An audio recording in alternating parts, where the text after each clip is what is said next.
where tremendous routing meets breathtaking views and scenery. This is the one and only Pebble Beach with all of the history indeed. So excited to watch this match today. My name is Emma Carpenter. I am joined by my co-host Landon Ashworth. This is the GOLFZON Tour first semifinal match. Landon, we're at the semifinals. Orlando, Detroit. How are you feeling? I'm scared. I might throw up, Emma Carpenter. I've already thrown up twice today, but I hope to not make it a third. Emma, are you the nervous type? Definitely. When it comes to competing, I'm definitely the nervous type, but we'll try to avoid the hat trick of throwing up for you today. I think that this will be more the exciting type. So, Landon, where we're at today, let's take a look at the bracket and exactly how we got here now to this first semifinal match.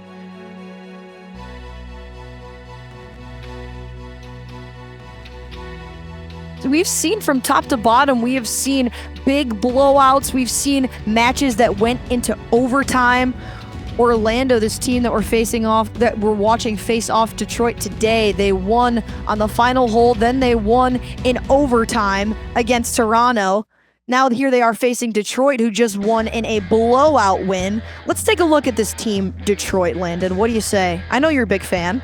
Yeah, Detroit. Who doesn't like a place like Detroit? They're making our cars. This is Brandon Burrows. What's a little golf fact about him? His lowest tournament round was a 65 at an Adams Tour event. You remember those Adams Tight Light clubs, Emma Carpenter? Of course you don't, because you're only 14 years old. Back to you, Emma. It's interesting how I keep on getting younger throughout the course of the GOLFZON Tour season, but Landon, over in Orlando, Florida at the Leadbetter Golf Academy, where state-of-the-art instruction meets state-of-the-art technology. This is Jaden Morgan. He's been training at Leadbetter's Golf Academy for a while now. That's what got him into indoor golf. He looks like he might be chilly chilly at times outside, and that's why he wants to get inside to play some golf. Either that or you're saying he's cold at golf, one of the two.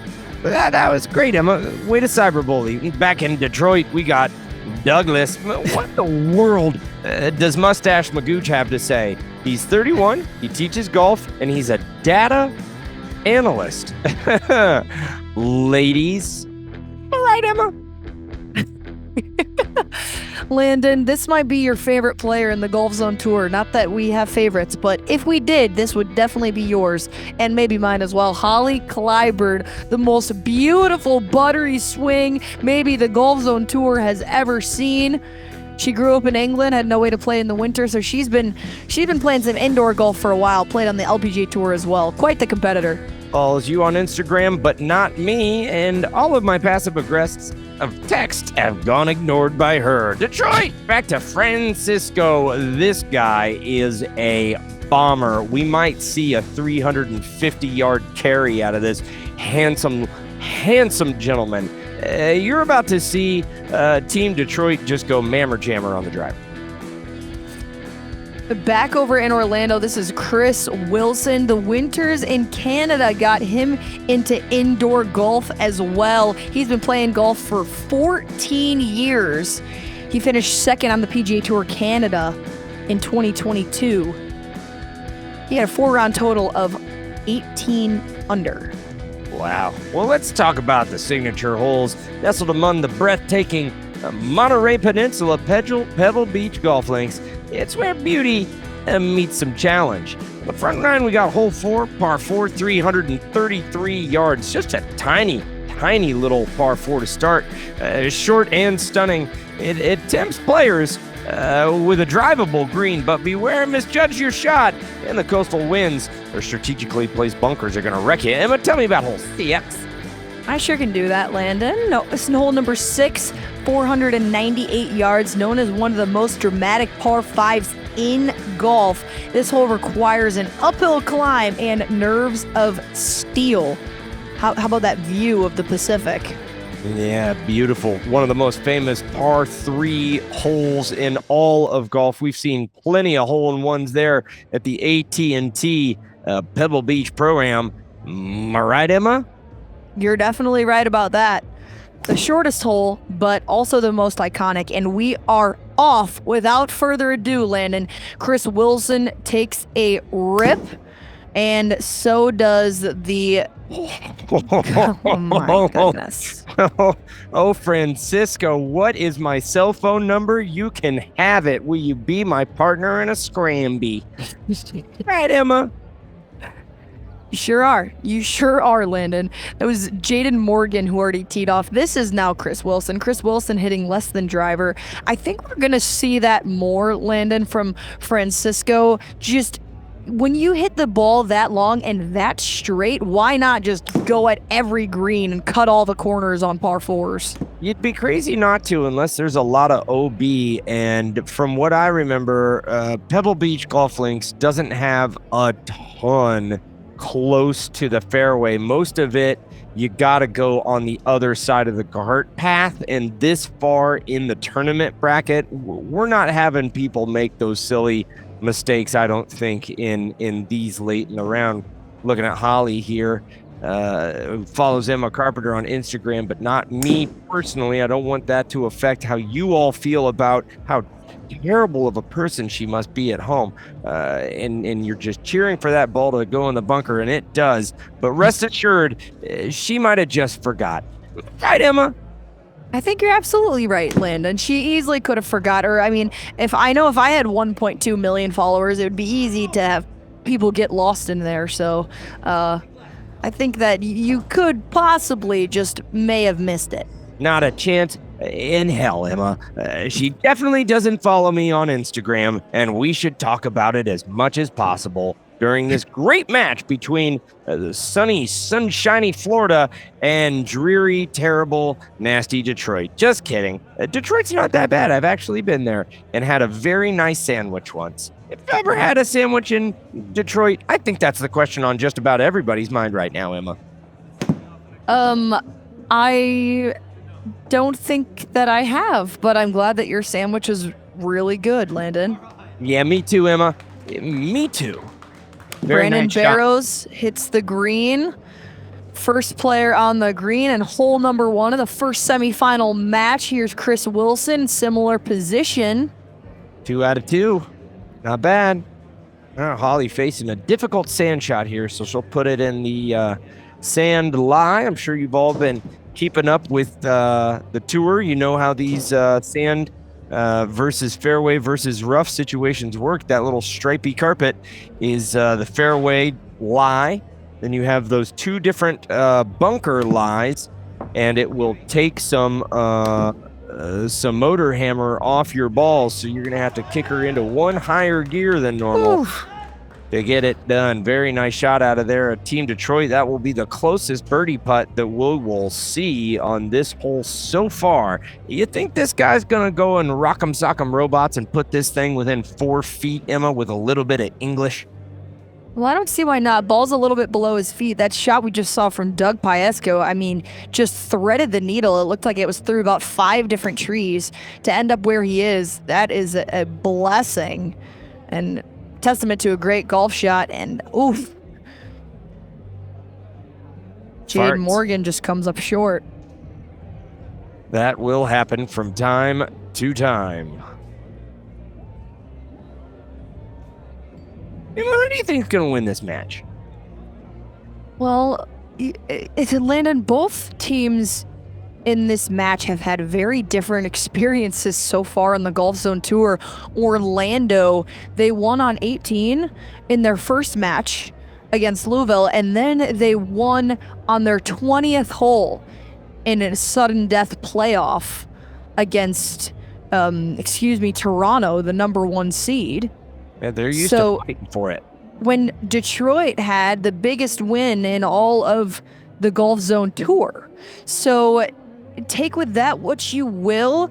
Orlando has definitely been very gritty throughout this entire season, and Detroit just coasted their way to an easy win playing some great golf. So with that being said, it's hard to say how Detroit can respond when their backs are against the wall, but goes to show that they are darn good at golf. So I think if they get ahead early, then that's going to be good for Detroit, but if it's coming down to the wire, Orlando shows that they perform under pressure. They got ice in their veins. That's right, birdie chance here. No one is holed out yet.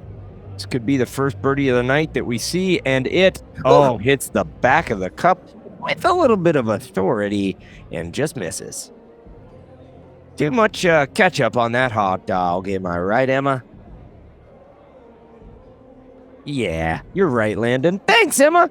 Holly Clyburn facing a long birdie putt here, 28 feet. Just saw Detroit miss their birdie putt. Still birdie free this hole. Let's see what Holly can't do. I believe in her. Putt is up, but it does not have enough juice in the mixer. Always got to be sure to have enough juice. Am I right, Emma? You can't go lazy when it comes to mixers. Alcoholically speaking. Oh, boy. The birdie attempt from Doug Piesco after that great shot comes up just short. Nice, easy tap-in par he'll have. It's all just going to come down to these putts on the green, Landon. It seems that most players hit this green hit this green in regulation. It is pretty quick past the hole from behind if you're on the back part of the green, and then slow on the way up as Brandon Barrows just trickles that one in the front edge to save his par. It's cuckoo's applesauce that they're not a single birdie on the card for anybody today. Team Orlando missing another pretty makeable putt. You think they got the stimp meter of the green going kind of low here, Emma Carpenter? I don't know. It's definitely tough to say. I think that these players, all 6 of these players, they have not gotten to where they are in the GOLFZON Tour without having a really good feel and being able to read all the information that GOLFZON offers. Detroit is in for par. Nice Holly job, guys. Clyburn, fortunately, just missed her par putt. 3 pars in Detroit, and it's looking like that will be it for hole number 1. Detroit will win. Well, they are just starting off, stepping on the gas pedal. I think we're going to be on to hole 2, Emma, and that's a par 5 where I think Detroit can reach into very easily. 509 yards. That's just like a driver 7-iron for Hanson Magooch. This hole's reachable. And during the PGA Tour and the U.S. Open, the hole is traditionally a par 4 for those laying up. The fairway stops 100 yards from the green in front of a hidden cross bunker. Boy, oh boy, that thing is just guarded by bunkers. You afraid of a sand trap, Emma? Or you say, come over here, kid. That sucker's mine. I'm not afraid of a sand trap, Landon. I didn't flinch when my ball was in a fairway bunker. I felt like I could actually get some really good spin on it as long as the lip wasn't crazy high. Greenside bunkers are completely different because they can vary so much more in how to play the golf shot. But without a doubt, you always want your golf ball in the short stuff. That goes without saying. Yet you said it. Yet I said it. Look at that. Look at Pipe Bomb McGillicuddy. 330 yards in the air, 350 total. Emma Carpenter, did I make one of the greatest sports calls in all of sports ball when I said, I bet we're going to see a 350-yard drive today? And nary 2 holes in, we have achieved that feat that Dr. Landon Ashworth foretold.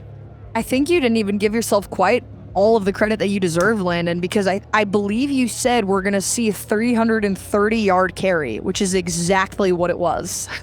Well, I hate to lie to the folks, Emma Carpenter. They paid good money to watch this on YouTube. and we are going to reward them with accurate sports calls. Our dear friend, and following at least one of the hosts, Holly Clybourne on the tee. Emma, who do you think she follows on Instagram? Do you think it's you, or do you think it's... now we know the answer. Emma Carpenter must pay her a lot of money. Am I right, Emma? What are you paying her to follow you on the gram? She keeps it pretty reasonable, usually just $500 a month. Oh, that's not reasonable at all. With all of your followers, that'll bankrupt you in a matter of however much money you have. Emma, how do you feel about the economics of the world economy?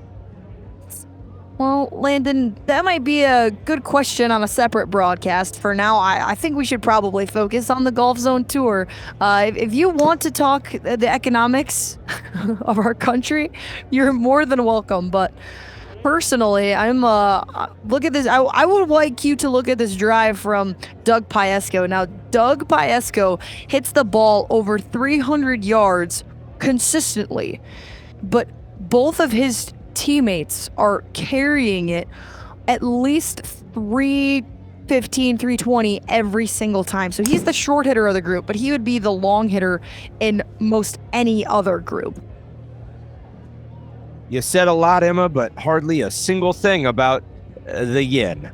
I am still curious how you feel about different world economies, the state of the economic system as a whole, but I guess Emma Carpenter says, back to the golf. Team Orlando with beautiful swings, very nice passes. We know this Detroit team has just a little bit different, unconventional type swings, but they absolutely walloped the last team that they play, and Orlando has just been getting by with the skin of their teeth. Just both really close matches. So it'll be interesting if Detroit can get off to a hot and heavy start, if Orlando is going to be able to find their footing back. But Emma Carpenter, stop me if I'm wrong, didn't Orlando have quite a triumphant lead on one match and then got it clawed away like some type of barefoot rattlesnake in the Serengeti? Well, Orlando had a decent lead over Toronto in their previous match in the quarterfinals. So in this match, Orlando just hung on at 1-up the majority of the match, got to 2-up at one point. They were never down, though. That's kind of the key. Orlando was never down one time in their quarterfinal match until the very end when it finished tied and they ended up taking the win. But I think that's definitely more of a key statistic for Orlando, is that even if they had a bad hole, they would never let it compound. Yeah, that's right. And that's very important. Now we've got what looks like 3 different eagle putts ahead of us. We got a 9-footer with Francisco from Team Detroit. You just saw him butternut squash a beautiful high buttery checking chip there to within 1 or 2 feet in Team Detroit. So we're going to see a couple of eagle putts back to back out of Team Detroit. And if you want to win a golf tournament, eagles, pretty good score. Right, Emma? There are 3 eagle chances in Detroit, Landon, and I would agree with you. I think that if you're making eagles, it's going to be tough to lose. Whew. A razzle as well as dazzle, folks. They are drinking Gatorade Zero, not loading up on sugar, but they will be loading up on some sort of avian egg, and I'm talking birdie eggs and eagle eggs. You like eagle eggs, Emma Carpenter? I can't say I've ever partaken, Landon. Good, because I would have turned you into the game and fish department, because that is illegal. Am I right, Emma? I have no idea. But Landon, this what we're seeing right now out of Detroit is exactly what we watched for their entire quarterfinal match. I mean, just overpowering the golf course, having tap-in birdies, having eagle chances that sometimes they were converting on every single hole. I mean, it's tough to compete with that.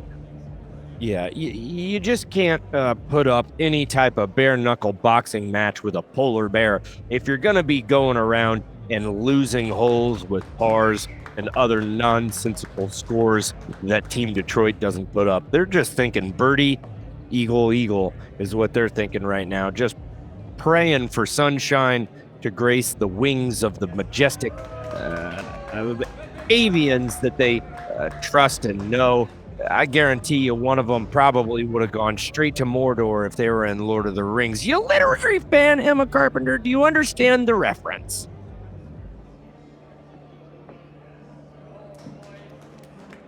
I sure do, Landon. Detroit is now in for eagle birdie. Brandon Barrows with the tap-in eagle.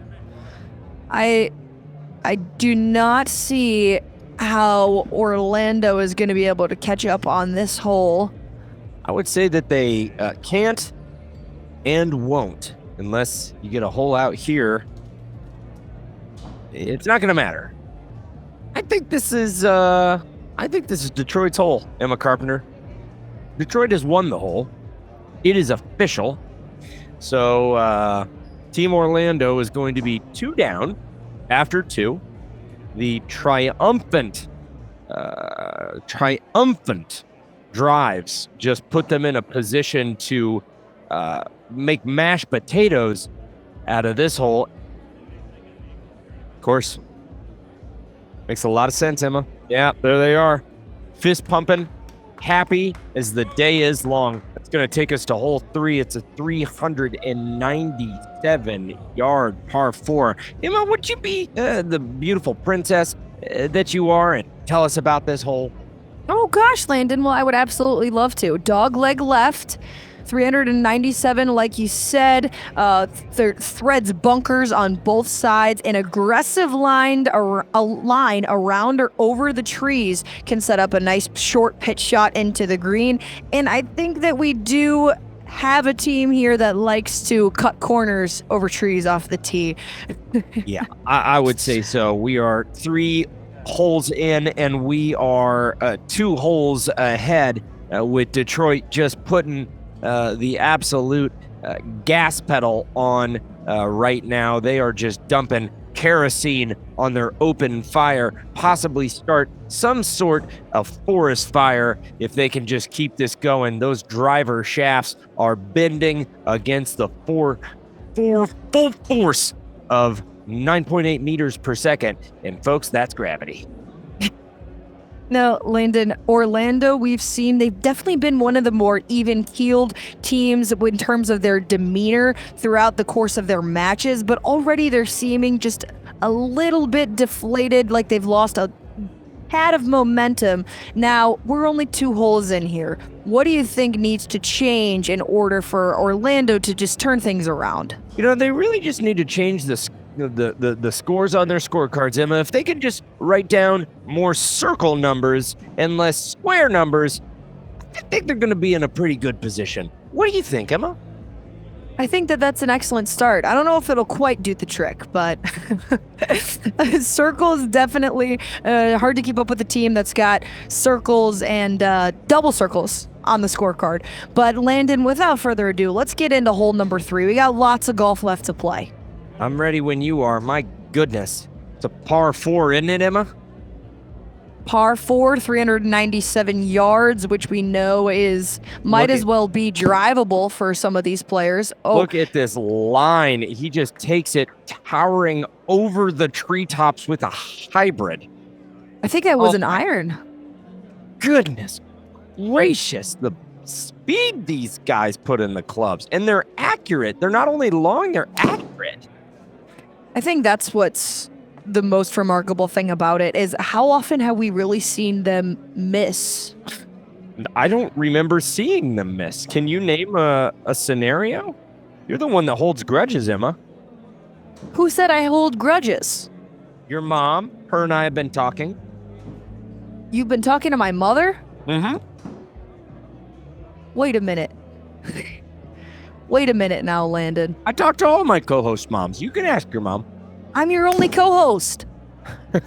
Right now, with the current time, but I'm live streaming a gaming channel on YouTube right now, and the co-host of that channel with me is PewDiePie, and he and I are live streaming right now. So you're not my only host, and I also talked to PewDiePie's mom. I see. Well, Landon, it's seeming like no player is gonna go with driver off this tee. What do you think of that play? Well, I mean, 250 yards. I don't think it benefits this team not to go for it. It didn't seem like there's OB left. There's not a lot of trees left. They're guaranteed to carry that swale. They're not worried about not having enough distance to get it over.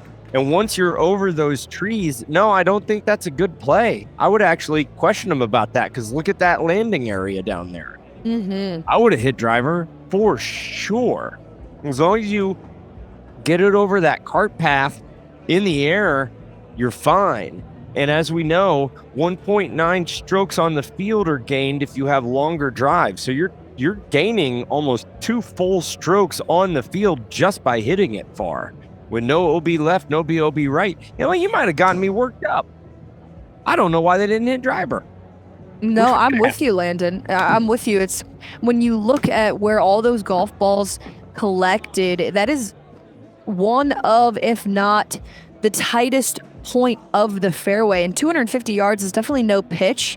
So really the dispersion of a golf club when you're hitting it 250 plus yards is not going to be all that different from a driver. I mean, for these guys, I suppose iron, if their iron is going 250, it's a little bit different, but you could see up there on the left, it's definitely a lot more open, as opposed to this area is tight with bunkers and trees, but it didn't seem to be a problem for any of these guys. No, sure doesn't. They're going to give themselves birdie chances. It seems like Orlando needs to get a little bit more aggressive, because as far as playing styles go, if Orlando just kind of holds back and waits for Detroit to make a mistake, I don't think they're going to be making a lot of those. I think they need to be pin hunting on every single hole. No defensive golf needed. But I'm not playing for $150,000 right now, Emma. Oof. So it's easy for me to yap. These players are really having a tough time finding this green, Landon. Makes you think even more like driver would have been the right play. Yep. Yeah, I don't know what they were thinking. There's maybe there's OB that I don't see, but they do. I don't think there's any OB here. Have you played Pebble Beach, Landon? Only on simulators, never in real life. I'm what you call a cheapskate, and I only play really fancy golf courses if they're free for me, and I just don't have the type of disposable income to drop $9,000 on one round of golf, which I think that's about how much Pebble Beach costs these days. $9,000. Well, for the fans out there of the GOLFZON Tour who are tuning in, I don't think that's quite right. So don't let Landon's $9,000 number discourage you from playing Pebble Beach. I do believe it's somewhere between $600 and $800 to play one round, however, which is not cheap. Whoa. Maybe somebody fancy like you can afford that, Emma Carpenter, but not all of us. Oh, please. Had parents that loved us growing up. Right, Emma. Well, Landon, let's take a look at this birdie putt we have from Jaden Morgan, 38 feet. Wow. Good roll. But still has a tricky 6-footer coming back. Definitely got some pizza left in that box. Francisco with his chip. That was a par chip, so best Francisco can make here is bogey. Bet he wish he would have got out his a long stick. Am I right, Emma? I think you are, Landon. It definitely goes to show how much that advantage, how much the long ball is an advantage. We have a birdie putt coming up here for Brandon Barrows from 35 feet. He's got wedge in hand, Landon. Yeah, I think that's actually a smart play. 30 yards out, tons of undulation. Just zip it up there and spin it hard. Yeah, look at that. 5 feet left. You wonder if he would have had less than 5 feet. But when they can't get the speeds of these greens down, you know if you can just zip one in there with a ton of backspin, that's a 10-yard chip. If he is a golfer like me, nice par out of there from Orlando. If he's a golfer like me and he practices his precision wedge work far more than any human being should, you know exactly how far back to take a wedge if you're going to hit it 10 yards. That's kind of what part of my practice routine is making sure that you have your distances dialed from 10 yards out to 100. So not a bad play. Nice par there out of Team Orlando. As you know, we saw Detroit already in with a bogey, which is a bit of a bummer. We have par confirmed in Orlando from Holly Clyburn and Jaden Morgan. Triple par. This an important par putt. This is a must make from Doug Piesco. That one falls off to the right. It will be Orlando hole. Orlando claws back one more hole, and now they are 1-1. So Detroit is up one hole. They went up two, and then they lost one, and now Orlando is back in the driver's seat, having an opportunity of trying to claw back that one, get us back to all square. You think there's a chance that's going to happen, Emma? I think anything is possible, especially in match play, especially when there's 3 players. It's a 3-count-2 format now. This Detroit team, we know they've got a ton of talent. We're excited to see more from them throughout the rest of this match. Let's learn a little bit about what makes up this team.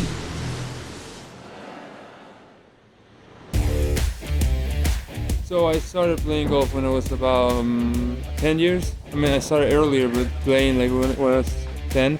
And then I started competing when I was 15. I had a good career as a junior. I won the national champion as a junior in Venezuela.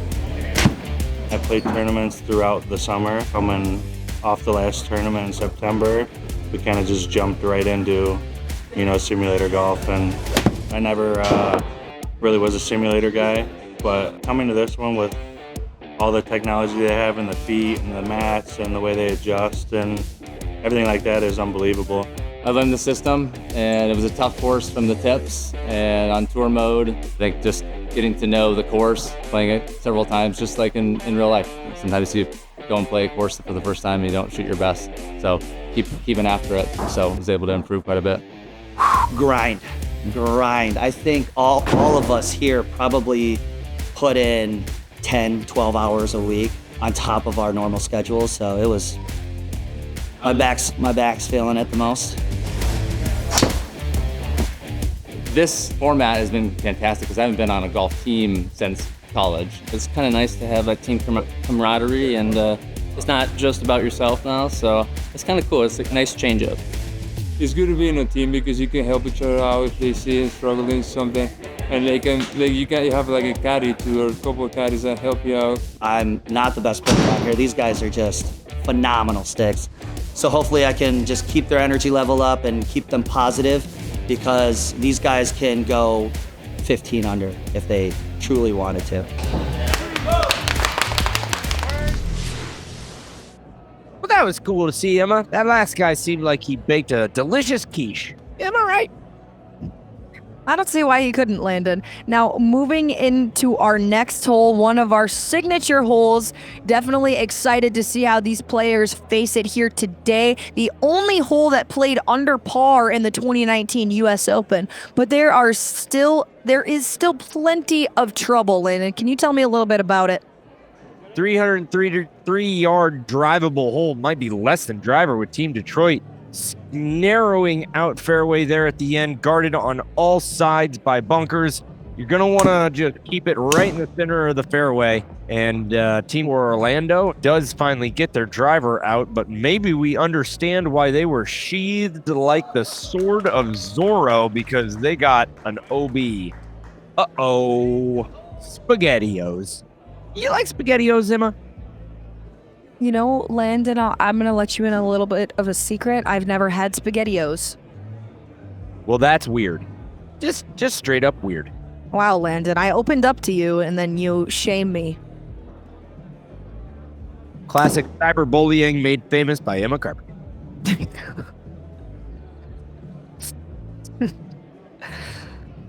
Look at all those bunkers right in the middle of the fairway. It seems like that's reminiscent of the old course at St. Andrews, more links style course.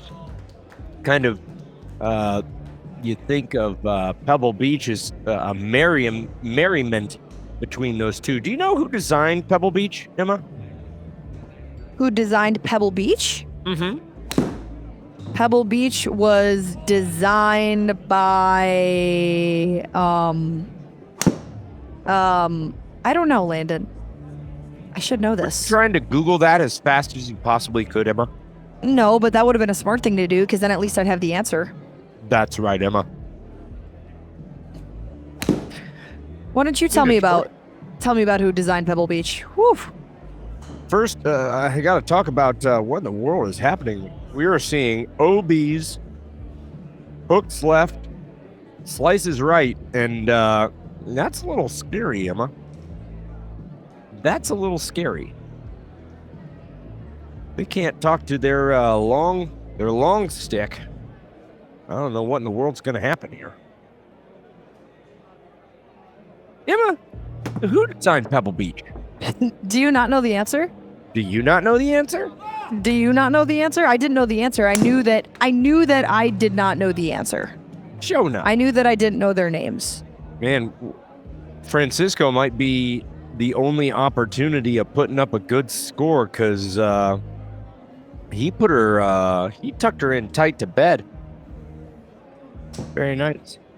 Very nice shot. 82 yards out.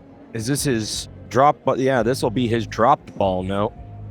After getting the first one OB. Am I wrong there, Emma? The first one in the hazards, so this is his third shot, 1 and 2 out, hitting 3, so now he'll have a bunker shot that he'd have to hole out for par. Jaden Morgan stepping up now. This is his 7th shot. Oh, no. How did he get to such high numbers quick? Less than ideal. Team Detroit begging their ball to stop.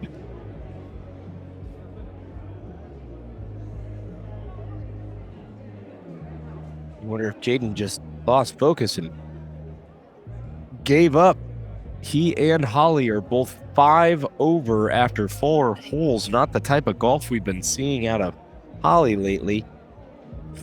Got a 2 under up there. Whole lot of even pars. Here's Chris Wilson, his 2nd shot.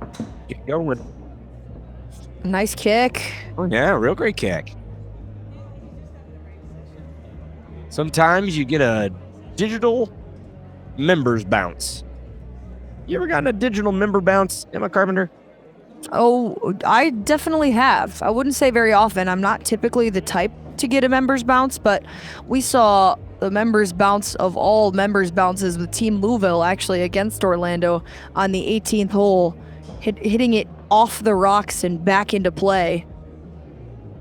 Well, he really trusts his wedge. That's his 2nd one that he's hit green side, if not on the green. Oh, nice shot there by Holly. That'll bring you back to the game of golf that you know and love.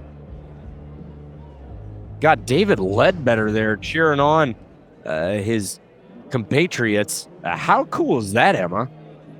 It's very, Tiger very Woods is cool. going to walk into Orlando and start giving high fives and peanut butter cups to people? That would be really cool, Landon. Wouldn't make any sense.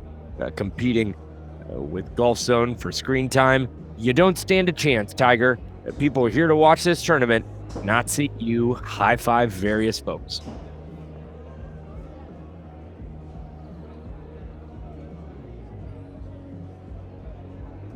It is all going to come down to the putters from Francisco Manzanilla, Brandon Barrows in Detroit. Begging for it. Begging for it like I begged for my father's love in middle school. But just like my father's love, pulled up just a little short. Maybe next hole he'll find the speed. Players find him. It's a little difficult to hit these putts the right speed. Holly Right, Emma? Clyburn bangs it in the back of the cup. Me and my big mouth, and Captain Clybourne puts her in tight. Now, this would be a huge putt out of Francisco Manzanilla. I believe in him. Another par out of Team Orlando, so we got birdie par. Oh, you don't want a person who can hit their driver almost 400 yards to not drive the green on a par 3 or a short par 4. That's where you bring him in to make it happen. And this is a already guaranteed W out of Team Orlando. So they were 2 up after the first 2 holes, and then they lost the next 2, and we're back to all square. How about that, Emma? We thought we were going to see Detroit pull away with it again, but they couldn't make it happen. Let's see the next hole. Emma, talk to me. I sure will, Landon. It's like we said, anything is possible on the GOLFZON Tour. This beautiful view on hole number 5, the par 3, 189 yards. Actually designed by Jack Nicklaus, open for play in 1998. This green feeds from front left to back right, and there's a bunker behind the green, so you do not want to go along.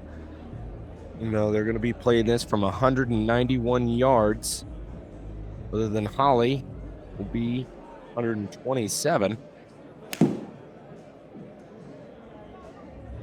Team Orlando drawing back in. Good, getting better. Very nice shot. Oh, wow. Just getting better and better. Just have a little 6.5-foot putt for his bird. Team Detroit is going to have to get back on the tracks because their train is a little derailed. Oh, no. We might see that one push out into the mighty Pacific. Pacific. Right, Emma? That's how you say it. Oh, no. He's in the Pacific. Well, if that's where the ball is, it's calling it how it is, Landon. Just like we're meant to do. That's right. That's why we're here, Emma. We're not here to knit scarves for some type of dissuaged group. We're here to call the golf shots. Sure, we could be solving all sorts of financial issues like the global economy, but you're not interested in that. You say, let's call some golf. Long stride down to get the friction on. Unlike most of my ex-wives, that one pulls up short and left. Hey, Emma. Ooh. Good buttes from Orlando. Wow. Gonna have a 6-foot birdie putt and like a 2-foot birdie putt. Orlando might have gone 2 down and then straight up to 1 up. This shot right here is needed. A hole in 1 would be nice, but that thing is not drawn back. It's gonna miss the green just a little bit. Oh, I would have no idea what in the HE double hockey sticks I'm talking about, Emma. What a beautiful shot. Absolutely beautiful shot, Landon, but it's still for Detroit, it is going to take so much work to catch up to the position Orlando is in. Now, Francisco Manzanilla, has a nearly 30-yard chip he'll need to get up and down.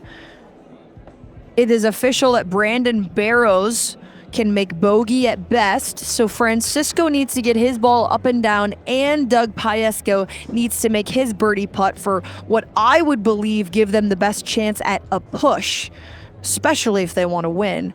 Granted that Orlando has 2 short birdie putts. I hope they can do it. Who's they? Them. They, them. I hope they, them can do it. Detroit. I like Detroit because they hit the ball so damn far. And there is something special about seeing a team that can hit 370-yard drives out there competing for $150,000 cash live in Orlando. Not to say that I wouldn't like to meet Holly in real life and see that buttery swing of hers in the flesh. Because, ladies and gentlemen, Emma Carpenter and I will be in Orlando at the PGA Show. You don't have to pay extra for that. Right. We're going to be there live in person with this beautiful GOLFZON Tour that we got going on. And we are going to be on the newest GOLFZON simulator. Emma Carpenter, do you know a single thing about it, or are you just totally kept in the dark in life? I know a lot about the newest GOLFZON simulator, Landon, but I love the way that you talk about it. What in the world is it called, Emma? You got this one. Of course, they're playing on the 2Vision swing systems right now. Takes high-speed video, extrapolates that out into very, very accurate club data, ball data, smash factor, carry, bunch of different parameters, giving you one of the most accurate experiences in all of golf. 400 frames a second, if my memory serves. Ollie just missing that one, looping it out. Oh my goodness, Team Detroit just looping it out. So they had very, very, very makeable birdie putts. You can't get the first one to fall, but I do believe that they're going to have a pretty good chance at birdie par without breaking a sweat.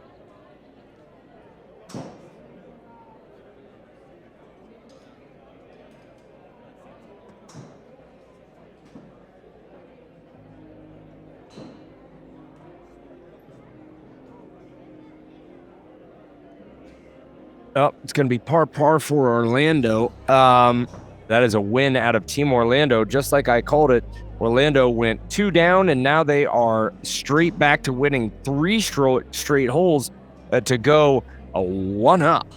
Pretty amazing stuff.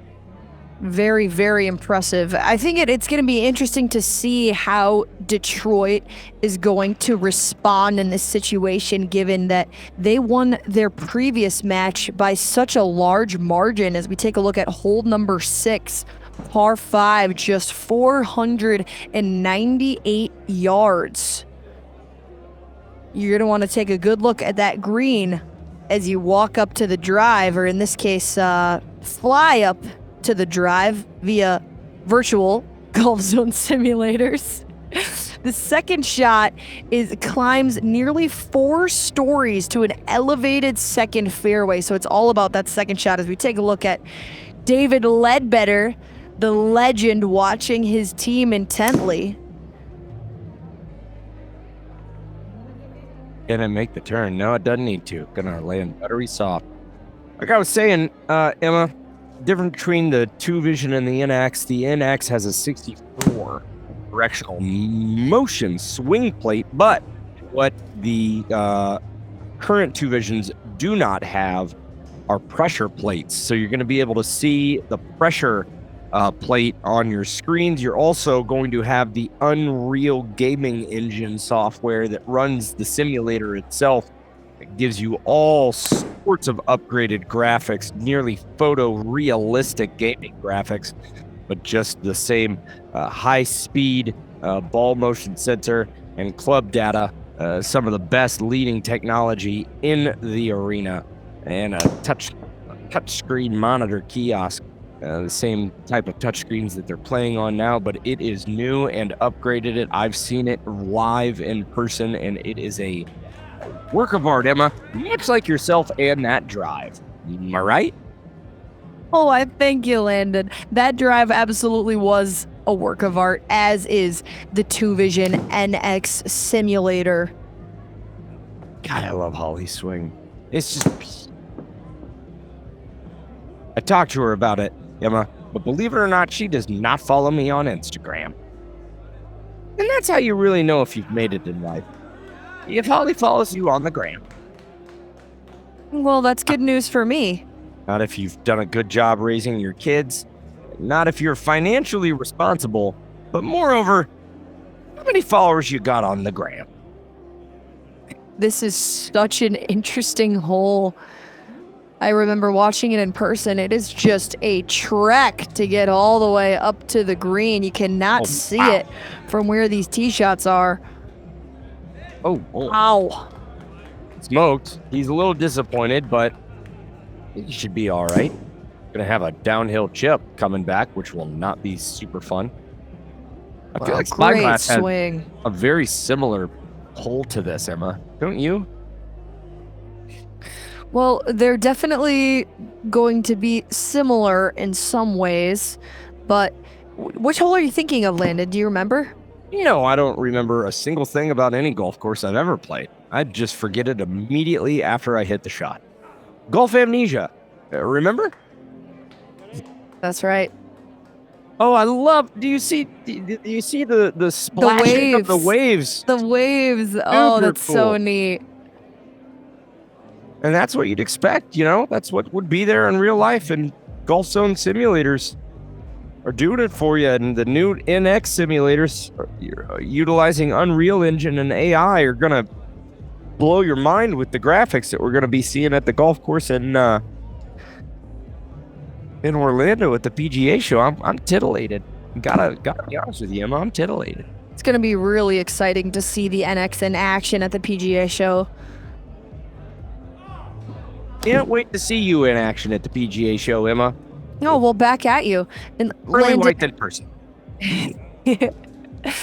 Landon, I think that David Leadbetter, being the phenomenal golf coach that he is, with the advanced weight shift analysis on the GOLFZON NX, 2Vision NX, that's a whole new game changer in giving detailed feedback on weight distribution from address to follow through. There are separate sensors that I've used in the past, but these are all completely separate technologies. GOLFZON has this all in one. It's really important to know your weight distribution through your golf swing and how you're working the ground.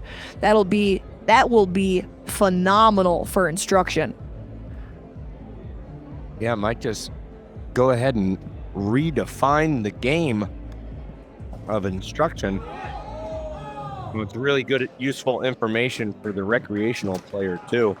And you get that weight to the right inside heel on the backswing. Very nice swing out of Detroit, by the way. Francisco jarring it there close.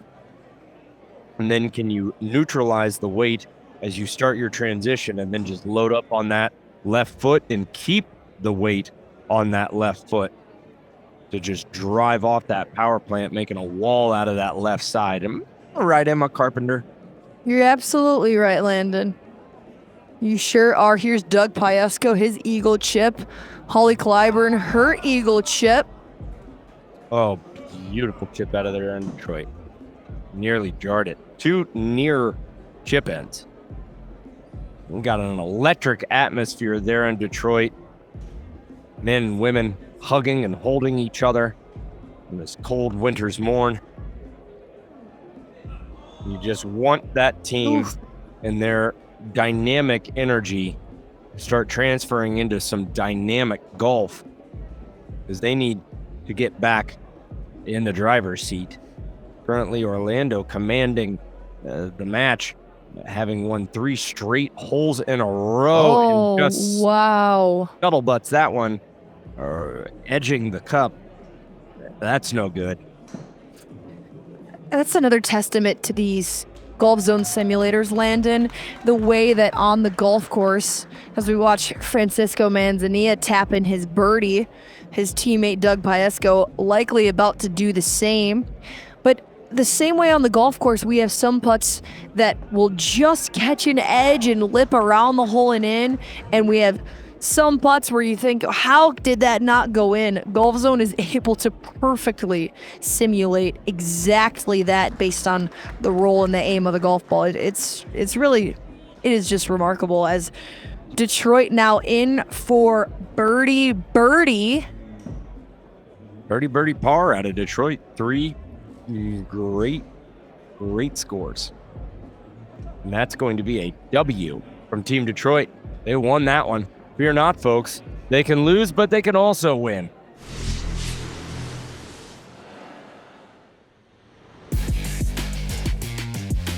I've been golfing since I could stand up. My father played golf in a college golf, and I've been playing with him, hitting the range with him since I was 6 years old. So I got into golf through my family. My father's a very good golfer himself, and his side of the family were big golfers. I just took it to the next level and took it to professional level. When I was 16, I had like my 8th concussion maybe in hockey, so mom said switch to a non-contact sport, and you always listen to mom, so I took up golf and started really liking it. I have a lot of experience on GOLFZON simulators and wanted to come up and be part of this exciting new league. I made the drive up and connected with Casey, our team leader, our coach, and was able to secure a spot on the team. They're a lot of fun. I really enjoy it. I've played indoor simulators before, and this is by far the funnest one I've played. I really kind of get a feel for my game, and I love the camera, and it gives you a recap of your swing, and I think it's fantastic, man. I think we struggled a little bit at first, but it's a new challenge. It's something that, it's taken time to get used to. It's a different challenge completely, and I like a challenge, and I'm up for anything. Right now, I've enjoyed it, and taking the outdoor golf away and ignoring how I would play golf out here. With it being so hard to, kind of pursue a real career in golf outdoors, having an extra outlet indoors and a chance to make money doing that is a great thing, and it only helps grow the game. Beautiful team. Handsome men and ladies abound. Right, Emma? Oh, you definitely are. Now, Landon, we have yet to have a push on a hole. It has been either a win from each team. We have yet to see them tie a hole. Now let's move ahead to hole number 7, the iconic par 3, one of our signature holes, the shortest hole and yet the most iconic on Pebble Beach. Just 107 yards straight downhill with the beautiful ocean view. Hole-in-ones have been made on this hole, ranging from lob wedge to 3-iron, depending on the prevailing wind. Little postage stamp green, but man, oh man, is there a more iconic hole in golf. You imagine being 65 years old, playing golf your entire life, never gotten a hole-in-one, finally splurged to play Pebble Beach, and then you jar it. That, I think, would be like... I feel like, as I was listening to that, you were describing my father, who has never had a hole-in-one, the only one in his family to not have one. And he would certainly splurge to play Pebble Beach one day as a bucket list. And if he were to get his hole-in-one, I think it might be the happiest day of his life. Happiest day of a lot of golfers' lives. Makes you wonder, are you being a good enough father to your kids if a hole-in-one is more important than the birth of your firstborn son? Am I right, Dad? Forget it. It's not important. Great swing there from Team Detroit, going high and soft, but does not spin back. All right. I love the gallery celebrations in Detroit. They're so animated. It's so exciting. I love it. Ooh. Oh, Holly earning that paycheck. Very nice. Team Orlando rather has gotten quiet and mad, much like most of the women in my life. Am I right, Emma? Well, I wouldn't be able to speak to that, Landon, but I guess I could take your word for it. Sure enough. A couple of birdie chances here. One is going to be a chip. One's going to be a nearly impossible putt. Ooh, bite. Very nice, Francisco. I want to see him hit a 700-yard drive, Emma. Just rip the bear claws out and take down that moose. Told you it was a nearly impossible putt. Wow, he hit it with a branding iron. And that mule bucked. Am I right, Emma? Am I right? Landon, I know I've said this once before, but I'll say it again. You're right about some things. Not everything, but some things. Now and then. Have I made a single bad call, Emma? Can you name me 14 situations? Oh, Detroit, are you not impressed? There we go. We need to start getting that momentum back, that swagger in their step that they had in their last match where they absolutely manhandled the team into an unmarked black windowless van.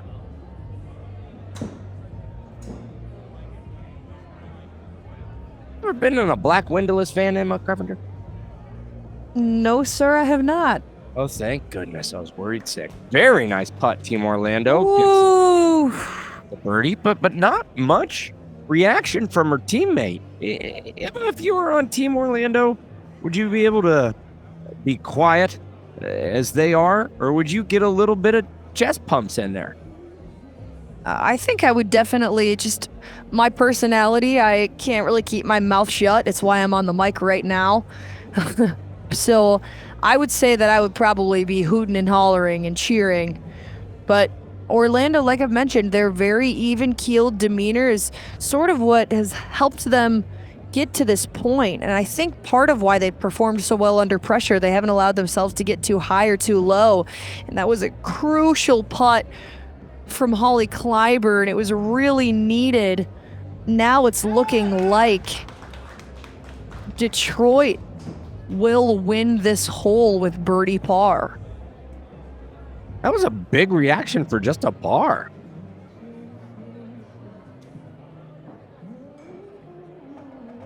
Big reaction for just a par, but I guess they knew how critical it was. This is for par.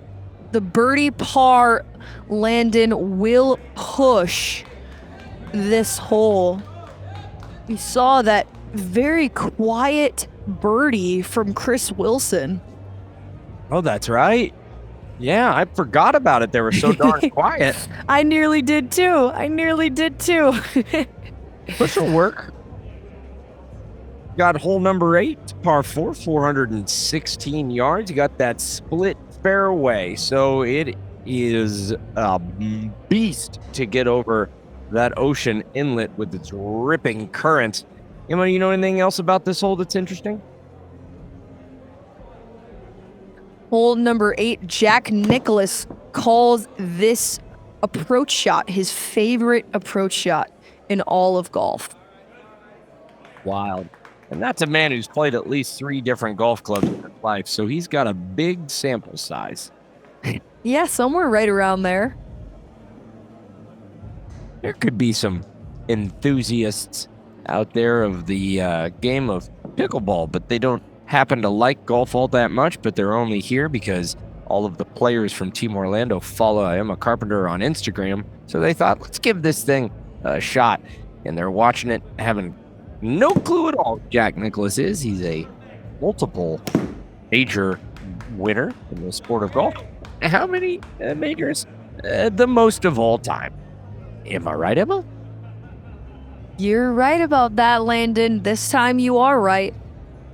What gives you your controversial opinion about who is the GOAT? That would be Jack Nicklaus. the most major wins of any golfer of all time. Well, I absolutely adore Jack Nicklaus and all he's done for golf. Landon, speaking of GOAT status, he can't be doing what I think he's about to do. he's trying to drive the ravine. No, surely not.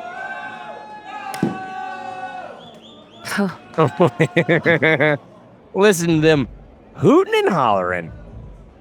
Goodness gracious, it's like a raccoon with a switchblade. He carried that ravine to find some fish.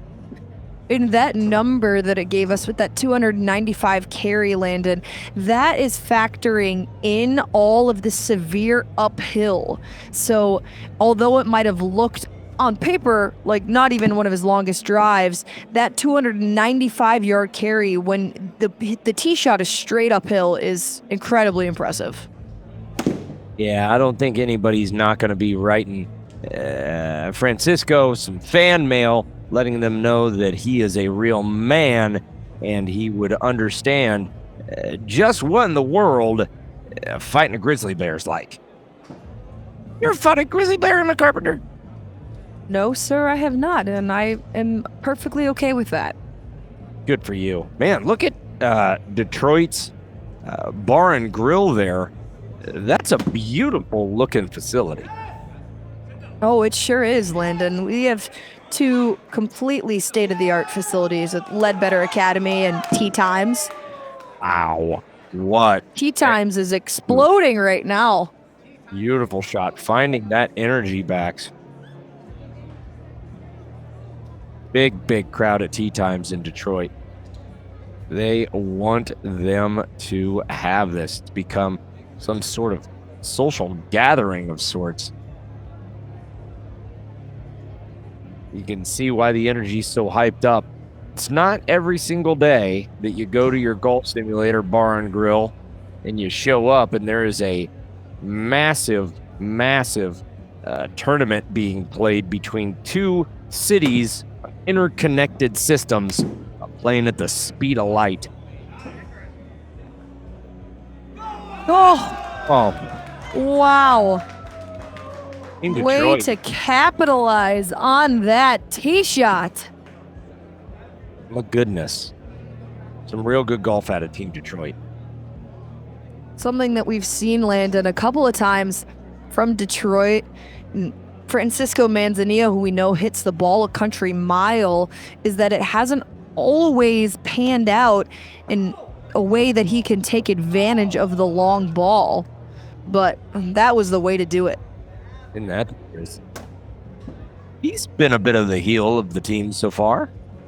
Can't seem to get his timing and distance down, but we're praying that he finds his game. This is a terrifying shot for most amateur golfers, I would imagine. See that ocean right out there? Literally no green to work with. I think a lot of amateur golfers would probably get out their putter.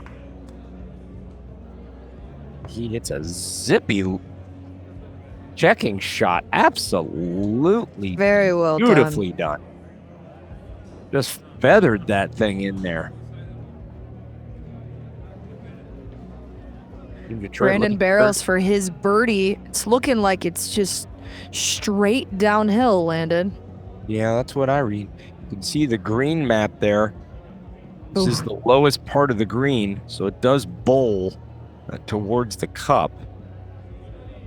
But he did lip that one out. Remember, we are playing team format here. Only the best two scores count. Crappiest score is thrown out. Crappy being the professional sporting term I decided to use to call it like I see him, Emma. Francisco Manzanilla for his birdie putt. Oh, no. 6 feet behind the cup, does not find it. Oh, no. That's not good. Holly's up and long and getting longer. The neck of a giraffe when he is foot in the stocks. That's just stretching out into something you don't want to see. Giraffes freak you out, Emma? No, I love giraffes. Nice putt. Francisco, Team Detroit. Down safely for par. Be another par attempt. Team Detroit. Be blown away if he misses this, so they're in for par. Holly desperately tries to get that one to fall, but it does not. It She is could probably looking. make a bogey. Yeah, it is looking like Landon Chris Wilson is going to have to make just shy of a 10-foot putt for a chance to push this hole. Holly with the uncharacteristic 3-putt. This is a must-make. And he makes it. Sensible fist bump, but not people freaking out and making them feel like valuable members of the squad. They are playing this one cool as a cucumber. That seems as if this will be a push, does it not? It does. All we have left is for Jaden Morgan to make a 2-footer, which he should have no problem doing. Holly tapping in her 2.5-footer for bogey, or excuse me, double bogey. Oh man, wouldn't it be crazy if he lipped out here? Woof! That would make you feel terrible. He won't though. I think we're gonna see a push on this hole. And pushes are okay sometime. Anybody ever push you around, Emma? Oh, I try to avoid that at all costs. Proud of you. So that is a push. Emma, where's that put the match? For those not paying attention. Landon, that keeps the match at all square. It does, which is just very, very interesting the way that we have seen this match go so far. And now, past couple holes have been a push. As we head into hole number 9, what would you expect from the semifinal teams here? 2 of the semifinal teams all squared through 8 holes. Hole number 9. They absolutely pummel a drive here. This is the hardest hole at the U.S. Open. They pummel a drive. They are going to be facing a downhill lie unless they just absolutely manhandle one like he does. 354 yards on the neighboring hole's tee box. Very nice. Going to take that slope. 321. Great drive out of Team Orlando. A very long, useful drive and a very beautiful straight drive from the two teams so far. Can't wait to see what Francisco's going to do with this hole. Probably shake its hand and let it know that they are in a committed relation. This little buttery cut there. Let's see if it can't ride that wind. Take that hill down. Just too far left. Covers the bunker.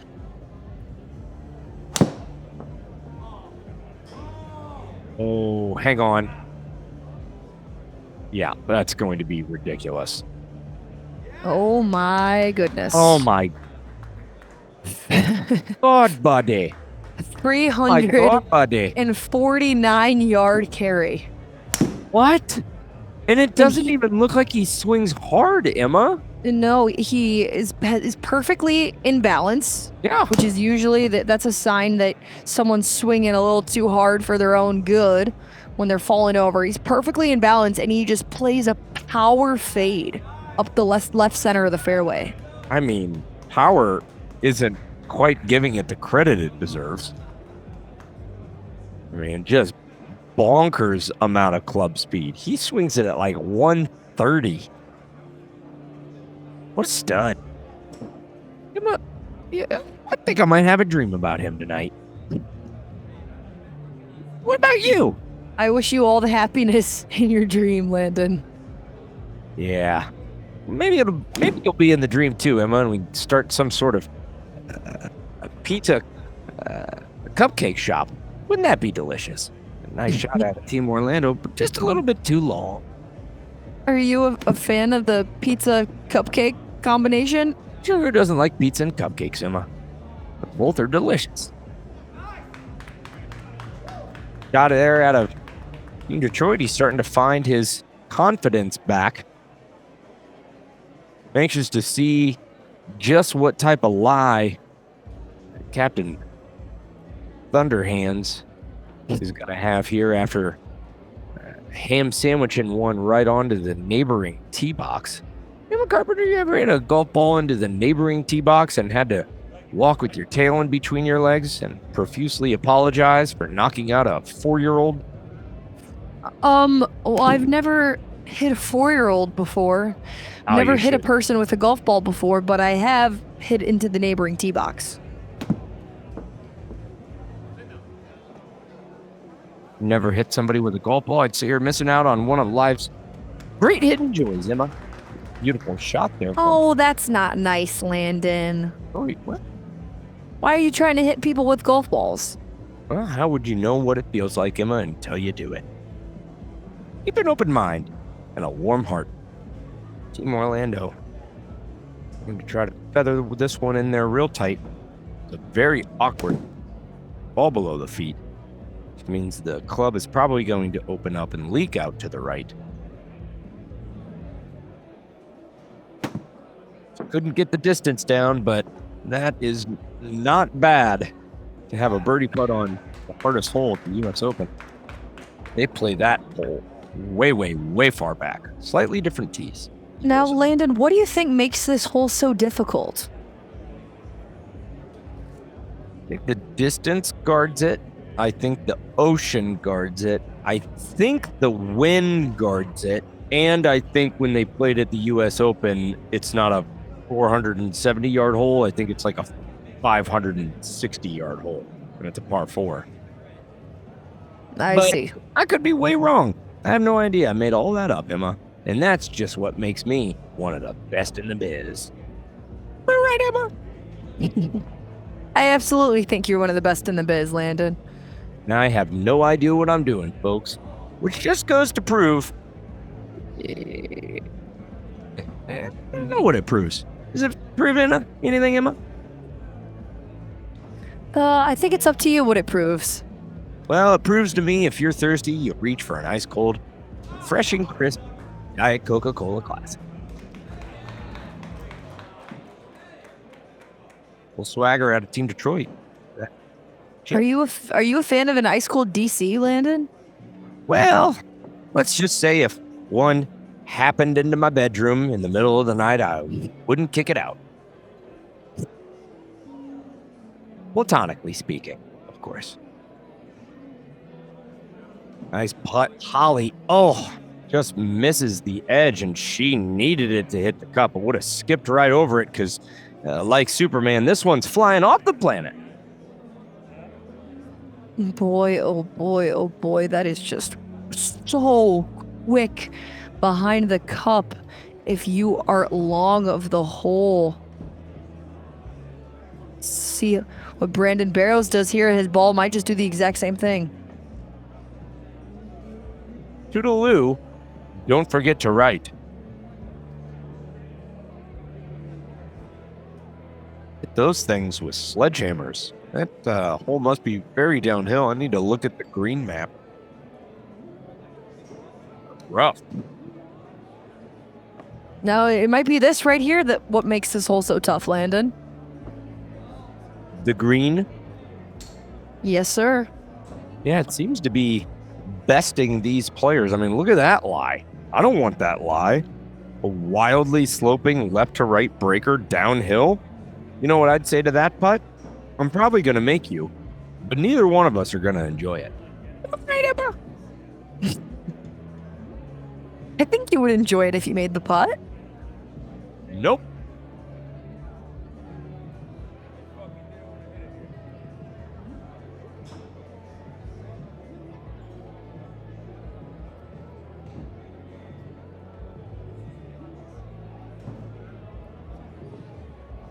Here is Francisco Manzanilla hitting that putt that you have no interest in having any part in, Landon. Mm-hmm.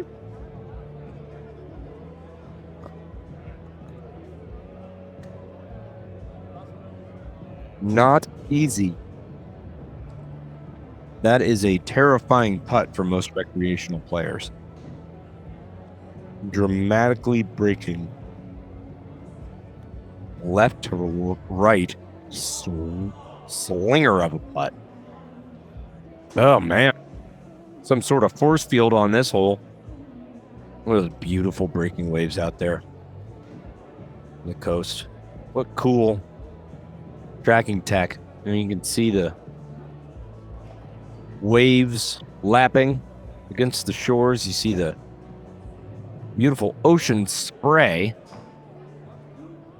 The only thing this course missing of any great beauty is the famous Emma Carpenter, who Team Orlando follows on Instagram. Am I right, Emma? Well, Landon, it seems like you got a pretty big crush on the players in Team Detroit anyway. It doesn't make Team Orlando following every single host on this broadcast but me. Devastated.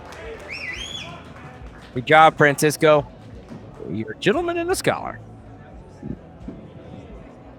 Doug Piesco stepping up. Now, Landon, this right here, this is like my nightmare putt. 4 feet, you should make it every single time. Just so insanely right to left. You expect. Great putt out of Detroit. That will be a win with their par.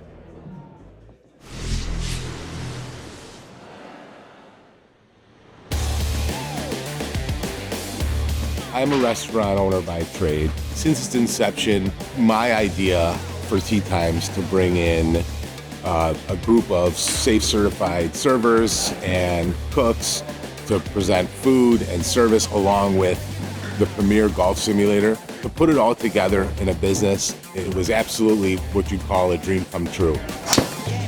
My favorite piece about the GOLFZON simulator is the ability to watch the replays, to collect the data, to go into my GOLFZON app later on, watch myself swing.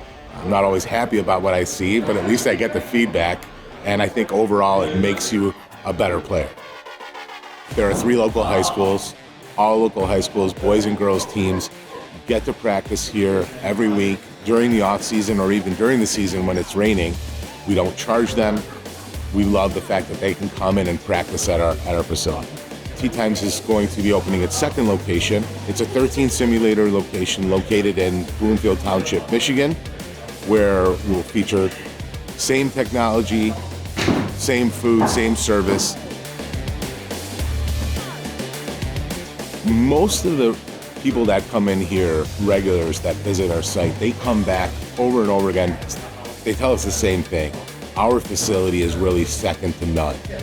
There are other facilities out there. Maybe they've gone and tried that, but when they come here, they just don't go anywhere else. And with a facility like this, word of mouth just spreads so fast. We were busy almost immediately. Within our first day opening, we were packed, and it's been a heck of a ride. Emma Carpenter, what in the world has happened so far in this match? Tell me what in the world are the scores? Who's up? Landon, I'm so happy to tell you, Detroit is up. I'm not saying I'm happy to tell you because I have a favorite in this match, which I don't, you know this, but I am happy to be able to report to you that I do have the score of this match. So Detroit now 1 up. Landon, what I'm mostly surprised to see is the scores not being as low as we've seen from these players in previous matches. We've now seen multiple holes won with a par.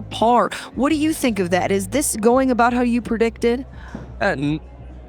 No, in no way, shape, or form would I have assumed that this late in the competition on hole number 10, the lowest score so far would be a 1 under. I was expecting much lower scores. We've got an 8 over, a 7 over.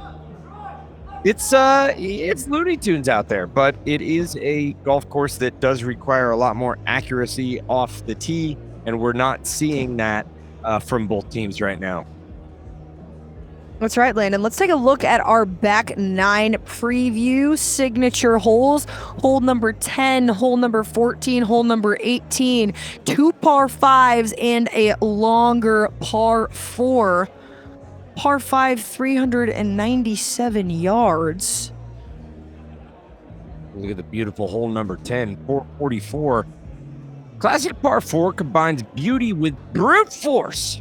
Fairway hugs the coastline and daring you to flirt with a little bit of danger. Approach the green. It's a test of courage and control. My goodness, that hole would scare a lot of people. How about hole 14? Hole number 14, par 5, 559 yards. This hole played over par at the 2019 U.S. Open, which very, very rarely happens for a par 5. Especially in today's game with how long players are hitting the golf ball nowadays. This elevated green is the most challenging green on the course, perhaps. Hole number 18, another par 5.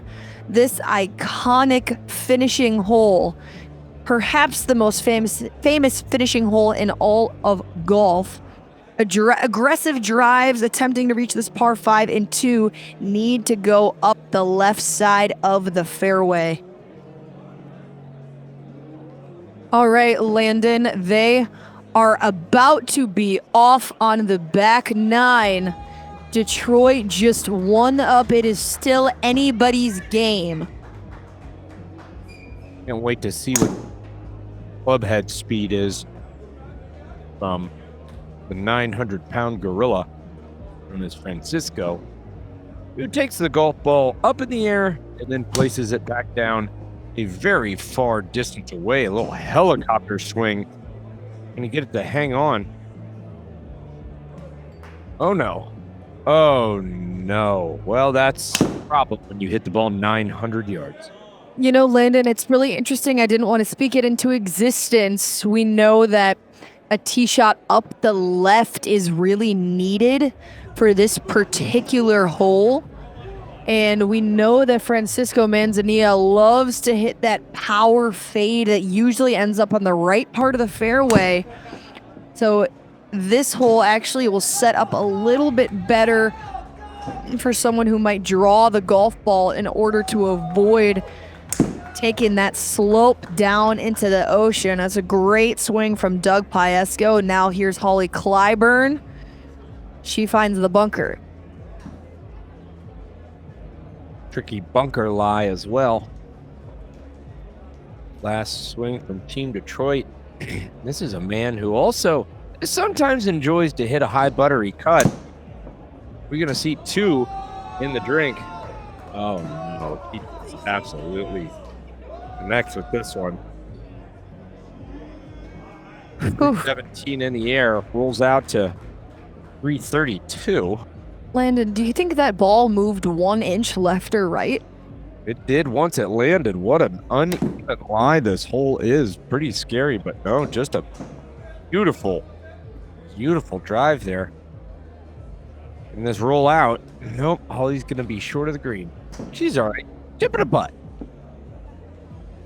Landon, have you seen anything so far in this match today that has surprised you?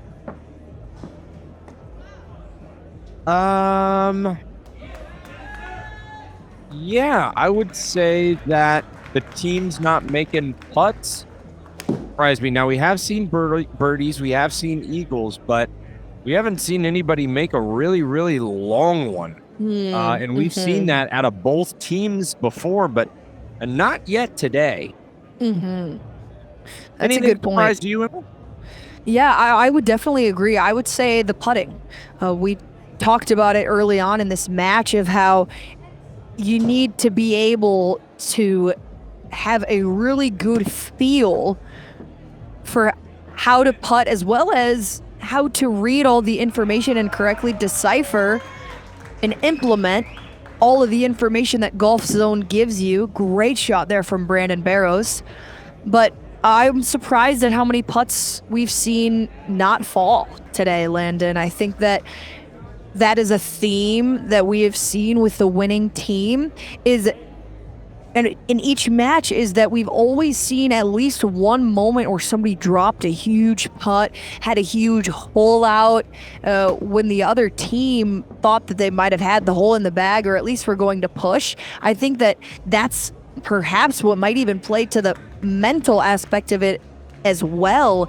If you think that you're doing well and you have the hole, then all of a sudden you see on the GOLFZON simulator that someone else hold out their putt or their chip from long range. It really can affect your mindset. Amen. And we have seen that with multiple matches.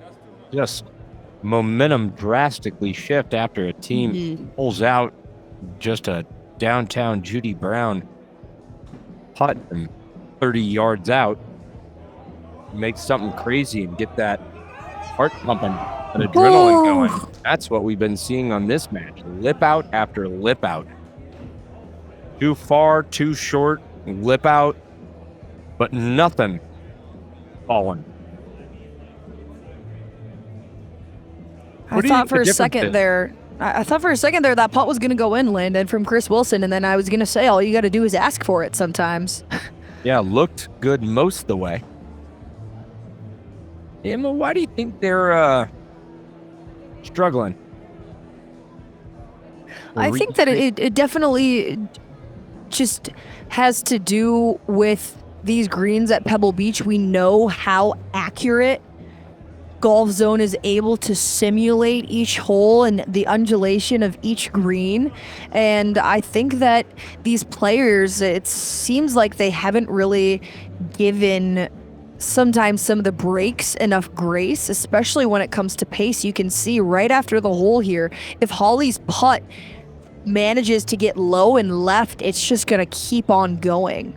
And I think that that's something that these players need to pay a little bit closer attention to. Now, luckily, she kept that one. Or I shouldn't say luckily, but it's a good thing that she kept that one on the high side to avoid finding that slope. Big cheers for a bogey out of Team Detroit. They definitely keep the energy up, Landon, that's for sure. I like it. I like it too. It's encouraging as well. Yep. Par from Team Orlando. So far we've got par in for Orlando, bogey in for Team Detroit. It's going to be a very easy kick-in par putt from Team Orlando. A little trickier par putt from Team Detroit. This will likely win the hole. Oh no. The tragic miscalculation. It's interesting, Landon. It just seems like it's one or the other. They're either giving it too much break or they're not giving it enough. It seems like they like the putt after they hit it, but it's just not doing what they think it'll do on the green. That's right. That'll be par from both team. It's not what you want to see, but I love it because we're about to head to hole 11, which is a 370-yard hole, which is reachable to Francisco. It's hole 11, par 4. Key shot that find the left side of the fairway, open up to approach into one of the smallest greens at Pebble Beach. Wonder how big that thing is. Big enough for a one-bedroom apartment, Emma Carpenter? I don't know. I'd have to check the square footage. Sure enough. Wow. He just tried to rip the cover off in Team Orlando. He went after that one a little bit. But after it, only got him 280 yards. Can't wait to see Francisco drive this hole. Now Jaden Morgan, Brandon Barrows, who we know just puts a move on the golf ball. Boy, Perhaps a little low on the face there. That one thin. Have you ever missed it? 285 yards? Oh, sure. Sure.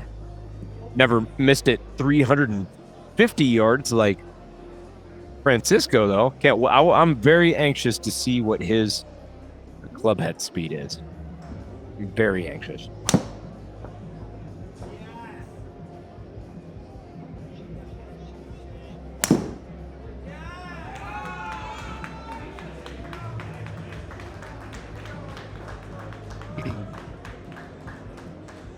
Holly hits a nice 230-yard drive right in the center of the fairway. And our main man, Francisco,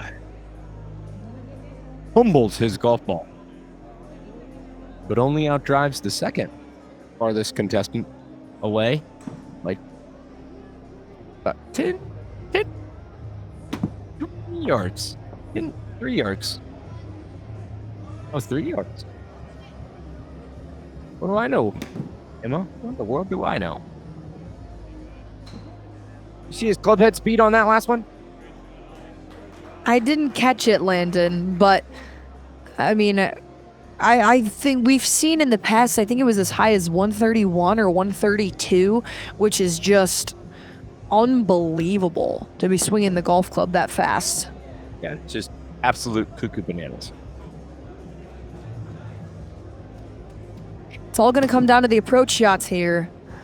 Not a super long hole, but a really tiny green. The precision is imperative.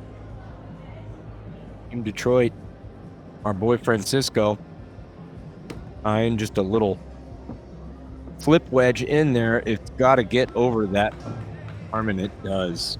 Very nice. That is actually a pretty good shot. You're going to miss it. It starts to go a little bit short. He got a very nice kick towards that funneling green. I would agree. That's definitely a tough spot from over there on the right with that huge hump right before the flag. Again, this is the smallest green on the golf course. Look at the break on that mammer jammer. Woo! Look at the break on these putts. And you'd want to start it 3.5 boxes over to the left. Oh, no, he doesn't. Oh, my goodness.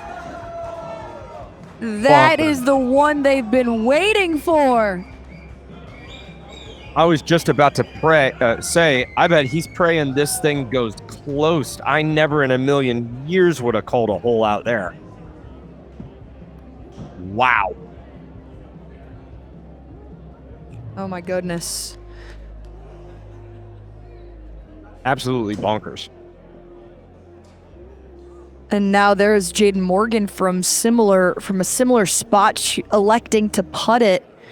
And look how much more difficult it winds up to be.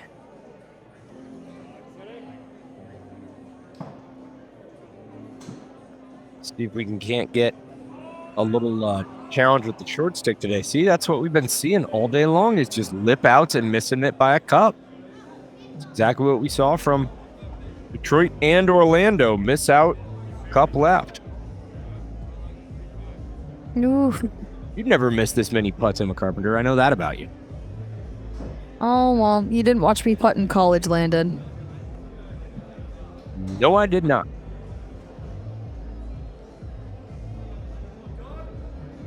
But you can rest assured, Emma Carpenter, if you and I were in college together, I would have been at every single one of your matches. Oh, well, thank you. That's so nice. Wow, I appreciate that. If you played college golf, I would have been at every single one of your matches, Landon. It'd be fascinating to go back and play golf in college on a Division I full ride scholarship, Emma. Wouldn't it? It's a pretty special opportunity. Sure is. Well, I have all of my eligibility, folks, so if you want to probably a +5 handicap on your golf team right now, give me a call, golf coaches. They just might, Landon. They just might. Not that you need much more schooling. Oh my God. College is my favorite thing in the world. Love to learn. Detroit is in for birdie par. And that will be the hole. Detroit will win. Hold those Guanstabios, that is Spanish for horses, I hope. Because Holly Clyburn, she's got a birdie chance here, Emma. They must make her push, but this breaks. It's got a little bite to the teeth of this Cobra. Can she do it? Most likely. Center of the cup. Oh, and she does. That's one down, neutralizing Team Detroit's birdie. Let's see if he can't make this little 2-footer to neutralize the par. My guess, sure he can. Oh, and he does, Landon. That will be the push. My mistake there. Very, very impressive. We've seen this from Orlando over and over again. When they know what they need to do, they always find a way to get it done. Well, you want positive mental attitude and a beautiful par 3. 202 yards on hole number 12. Demanding par 3, surrounded by bunkers, except on that upper left hand, about 11 o'clock position on the calendar. Or the watch, if you're inclined to hearing the right words being said. The staggered bunkers in front give a false perspective on this long par 3 shot that threads the throat of the green, will work its way left towards that big old beautiful marbled ocean out there. Emma, you ever run barefoot through the sand straight into the ocean and then tripped as soon as the first wave hit you? I can't say I recall a specific time, but I truly do believe that that has happened to me. Sure it has. Happened to all of us, Emma. Hive mind, as it were. This is a downhiller, isn't it? Downhill, and we can see on the monitor as well, it is a little bit downwind, down off the right. That green not being super deep, it's important to get this number right, and this is looking good. Very nice shot.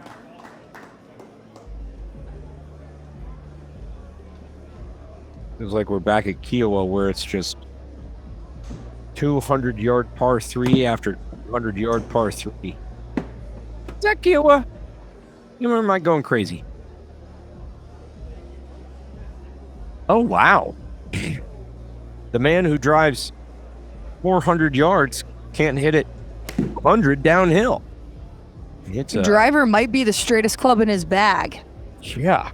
And that driver does go really straight, so I definitely don't mean to say that his other clubs do not, but boy, oh boy, now we got 31 yards left. A little bit of a funky lie. That greenside bunker. I'm curious if Francisco has a really body-heavy driver swing, but then he takes the body out of it on his wedges and his long irons, and that's why he's short with those wedges. He doesn't get enough body rotation in there, like he stalls out and gets a little armsy. You seen that at all, Emma? Pay close attention to his wedge swing and tell me if you think he just gets armsy with his wedges. I definitely will. I think that there are lots of different philosophies when it comes to short game, and oftentimes you do want a little bit of a quieter lower body because you don't want to be shifting your weight too much, but you definitely still need to get your hips through a golf shot, and if that does not happen, then you will not have a great result. Pretty hard to stabilize that face. You're swinging with just your arms. Oh, no.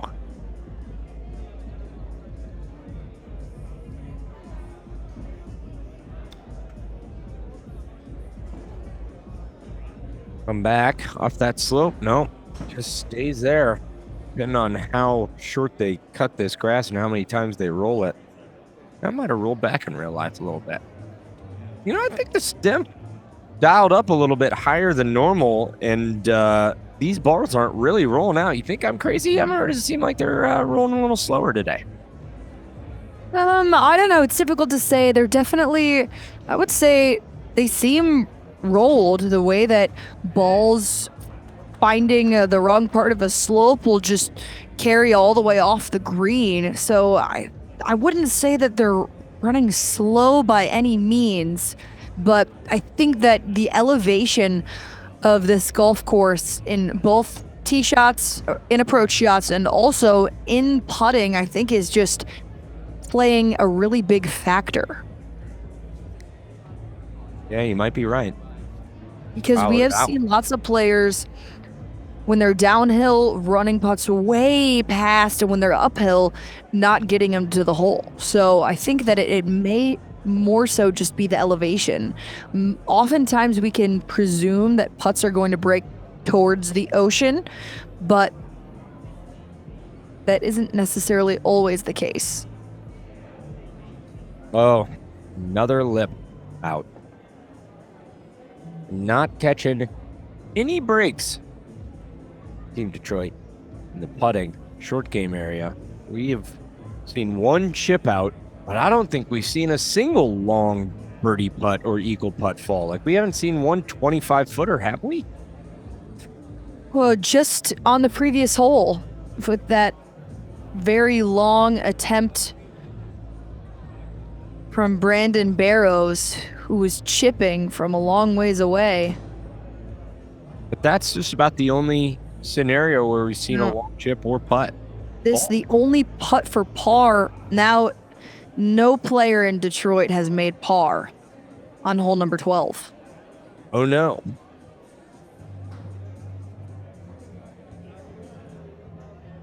Not ideal. Whew, this is posing to be a real challenging hole for all 6 players. Yeah, it's supposed to not be all that hard. I think it's as simple as when there's this much break right around the cup, if the tee shot does not find the putting surface, I think it's just hard to get the ball up and down. I think it's more so like there just weren't many great swings made on the tee. Could be that, Emma. It most likely is.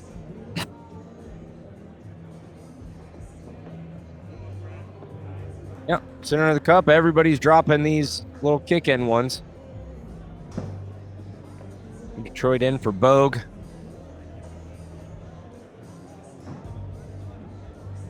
Jaden Morgan also in for bogey in Orlando. Another bogey made by Doug Piesco. Another from Chris Wilson. It looks like bogey is going to push, Landon.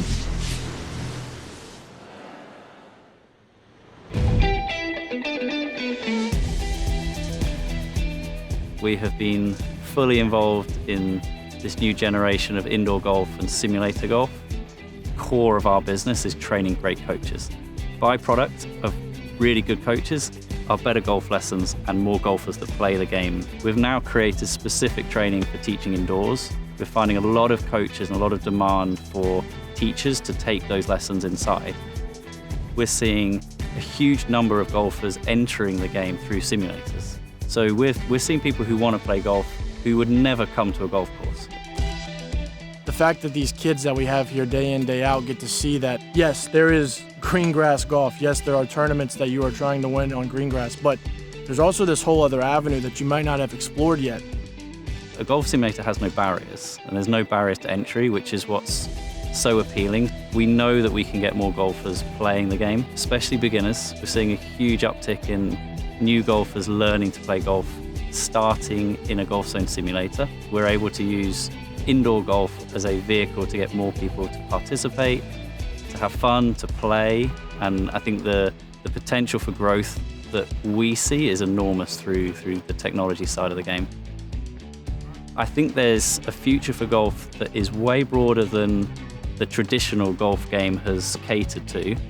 For us, it's the perfect marriage of modern technology and maybe modern culture with a very traditional game, and golf has to move with the times in order for it to stay relevant. Look at this beautiful hole. Wonder how much one of those houses cost.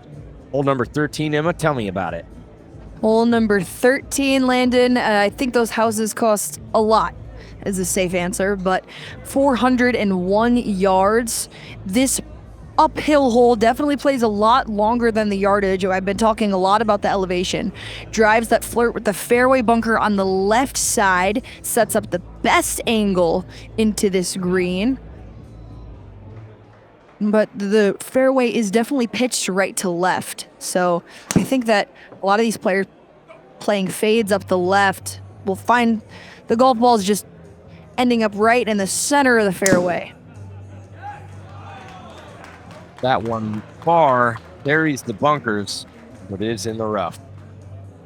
About as straight as the day is long. And a Team Orlando, beautiful drive there. Now, I've noticed, Landon, that Team Detroit usually chooses to make manual adjustments, which GOLFZON simulators offer lots of options to do so, with aim, with tee height, many things that you can change before you actually execute the shot. And Detroit is taking full advantage of that. Do you like to do that, Landon? Or do you just trust where the simulator aims you? Always change my view. Always. 100% of the time. Wow. That was bombed. Surprising no one.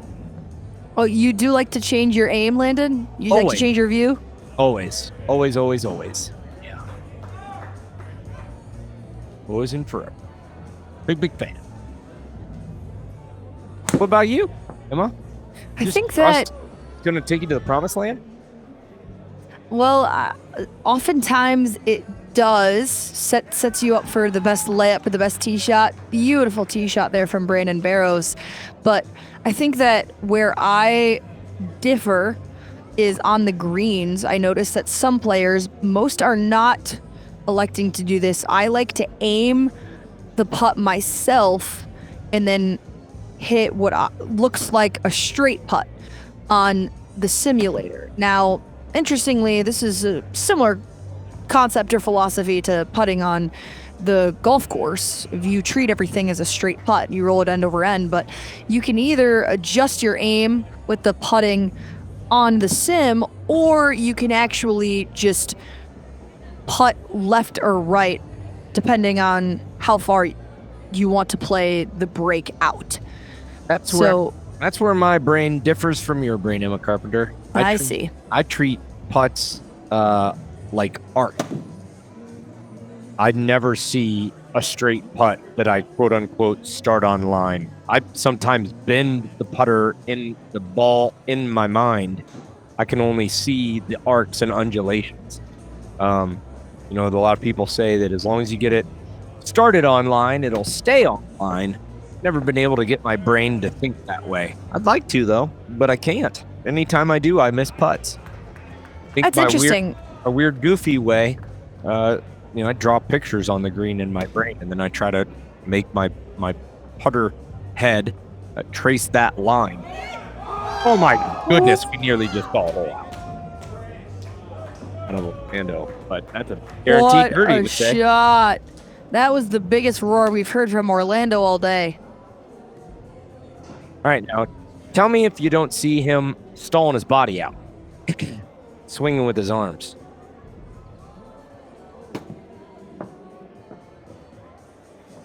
It's going to be way short.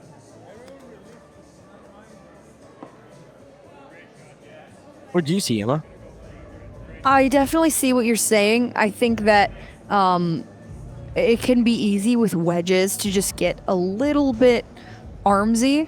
But even if you watch Brandon Barrows here, look at how much he turns his body and gets his hips through. And that was a way shorter shot than we just saw from Manzanilla. So I think that's definitely some good advice, Landon. While everyone swings the golf club differently, and we know that Manzanilla is a phenomenal player, but I think that's definitely an interesting take. Interesting observation. And you'll have to watch Francisco when he gets on the tee box and just rips his hips through like he's trying to start a chainsaw. Any yard working equipment at all. Now let's see if he can't convert into a birdie. I'd like to see this 24-footer drop. Gonna have to play it way right of the hole. And then this thing might have to enter at about the 3 o'clock position on the hole.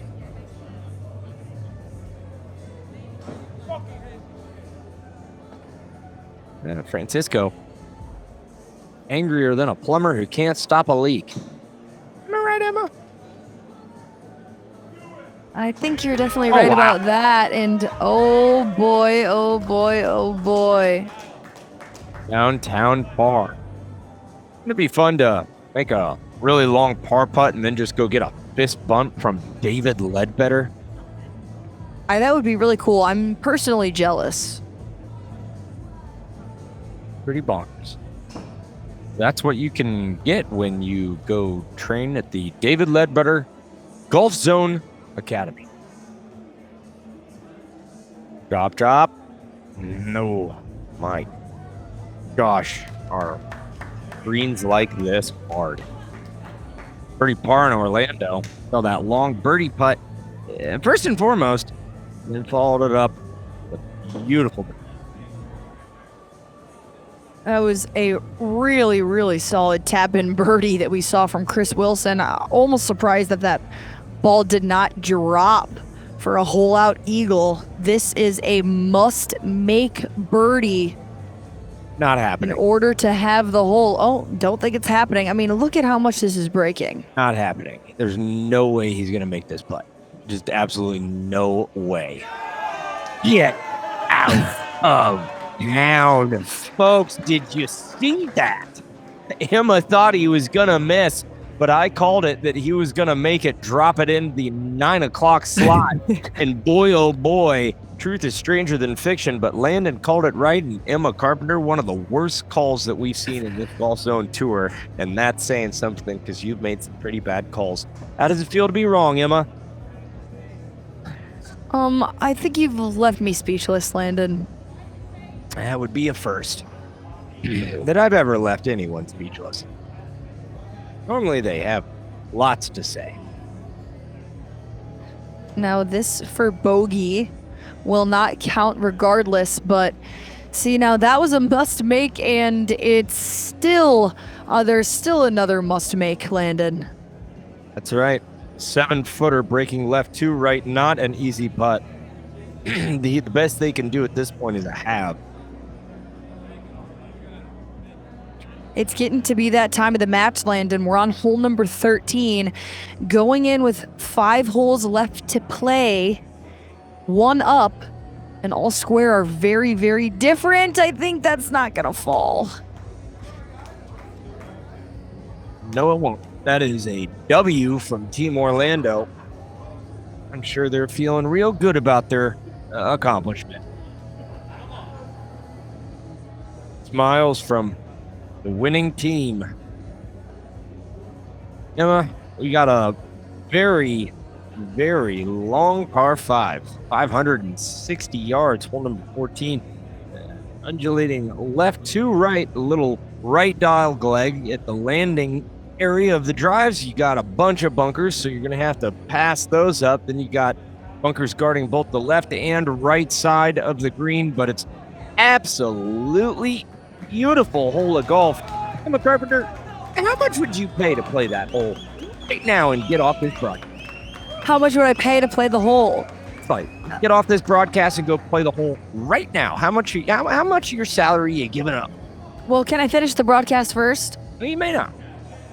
Oh, well then nothing, because I want to see what happens in this match. I want to watch them play this hole first. And Landon, this hole played over par in the 2019 U.S. Open. As a par 5, that's practically unheard of, especially in today's game with how far these guys can hit the golf ball. Why do you think that is? What makes this par 5 so difficult?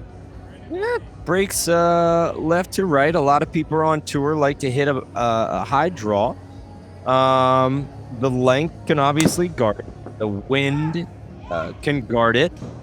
No player on tour is going to have trouble carrying those bunkers. The undulation isn't too bad. You know, the shorter second shot you have, the easier this hole will play. But I don't understand why in the world this hole would play over par. Do you know? I think that it looks like it definitely gets really tight up in that area inside 60, 70 yards of the green, which means that if players are going for it in 2, they could definitely get themselves into some trouble. Oh, wow. God, he put a hurt on that golf ball. You just hear how it impacts the screen. Wow. A baby getting banked. 131 mile per hour club speed. Yikes. Definitely completely different teams that we're seeing here. 3 men in Detroit, really long hitters. And in Orlando, we have a woman who played on the LPGA who hits the ball straight as a string, beautiful golf swing. And Geronimo Esteve, he is not playing in this match. He played in the first 2 matches for Orlando. For this one, Jaden Morgan is subbed in. Ollie overdrawing her golf ball. Look, see how much more hips he puts on his drives? Oh, yeah. I mean, it's almost an entirely hips-generated swing. 131 mile per hour club head speed. Only about 13 or 14 miles per hour faster than mine. Goodness. And you swing it fast, Landon. I would almost want to say that before I saw his, and now I feel emasculated. Oh, don't feel that way. I have to. Oh, wow. 2 absolutely beautiful passes from Team Detroit. Even if this misses just a little right, he's going to have a small chip.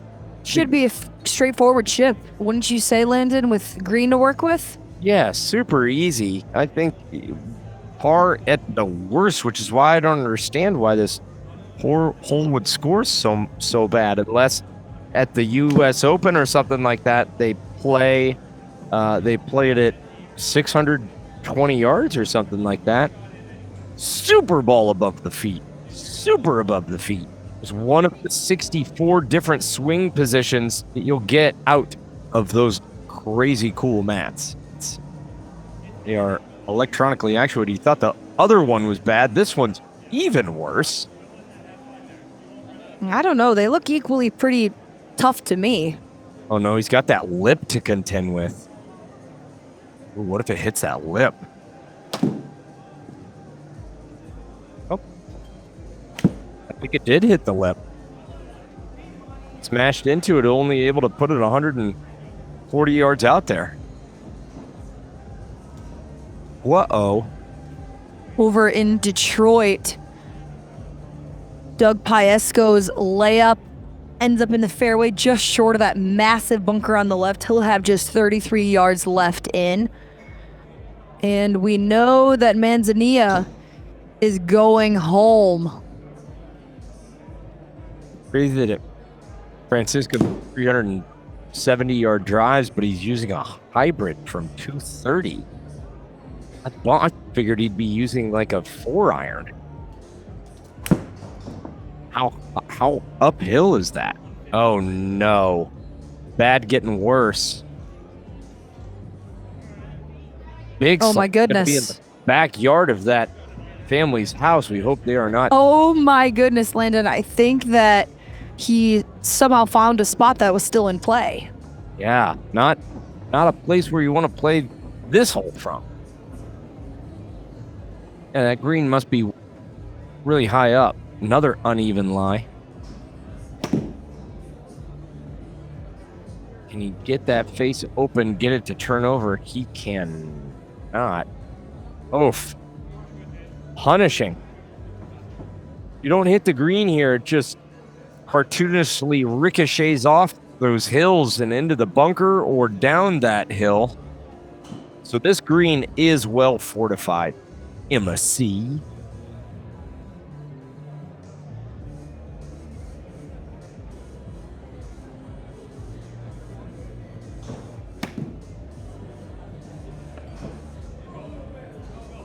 Shot there. Let's see if he can't get up.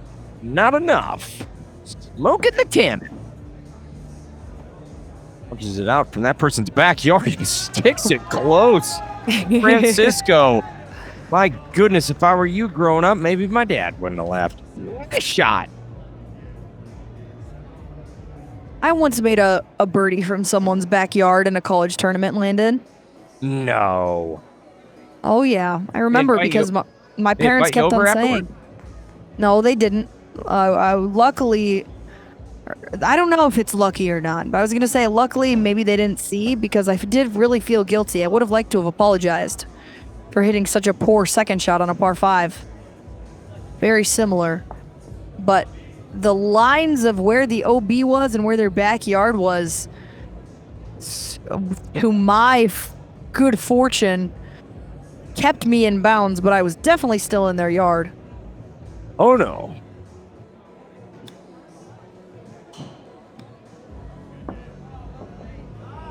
Ooh!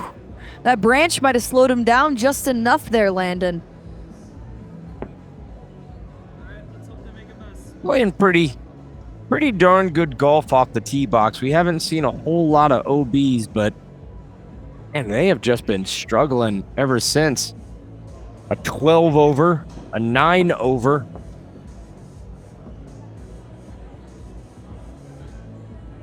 Four over, 3 over, 3 over. Looks like there is only one player in this entire tournament who's under par. So we haven't been seeing real great golf. We have been seeing golf, though. And that's a win, isn't it, Emma? Always is, Landon. Competitive golf is what I believe to be the most fun thing you can participate in or watch. Sports in general, but competitive golf definitely is very special. For those out there that say, well, golf's just about the most boring sport I've ever seen, talk me into the sport of golf, Emma. I'm happy to do so, Landon. I think that anybody who hasn't really experienced how exhilarating golf is personally themselves cannot really attest to how exciting it is to watch. But I would definitely say that if you think that golf is boring, get out there and go play around with your friends. Once you experience one great golf shot or one great hole, not only will you be hooked, you'll have so much respect for these players who can do miraculous things with the golf ball. When you think of the guys who play on the PGA Tour and the guys who win majors, especially, the talent, the dedication, the commitment that takes. I think that anybody who's played golf understands, or maybe not understands, but can very much appreciate and respect what goes into it. Not to mention, Landon, look at this venue that we're at. We're not in a gym. We're not on a field. This venue is, I mean, they're in Pebble Beach, or in California, on the coast of the ocean. How many people can compete in their sport this way? Not a single pickleball player, I'll tell you that, Emma Carpenter. Got a nice little birdie chance in Team Detroit here. Almost breaking nary at all.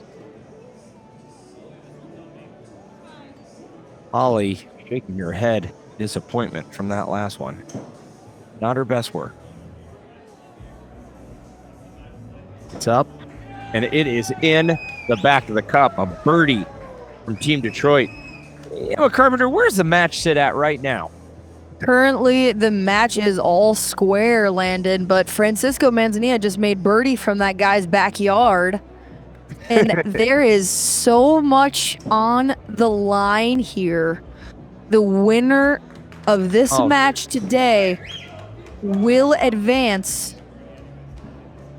to the PGA Show at the GOLFZON Tour Finals. Detroit is in for birdie par to secure their win on hole number 14, and they go now 1 up with 4 to play.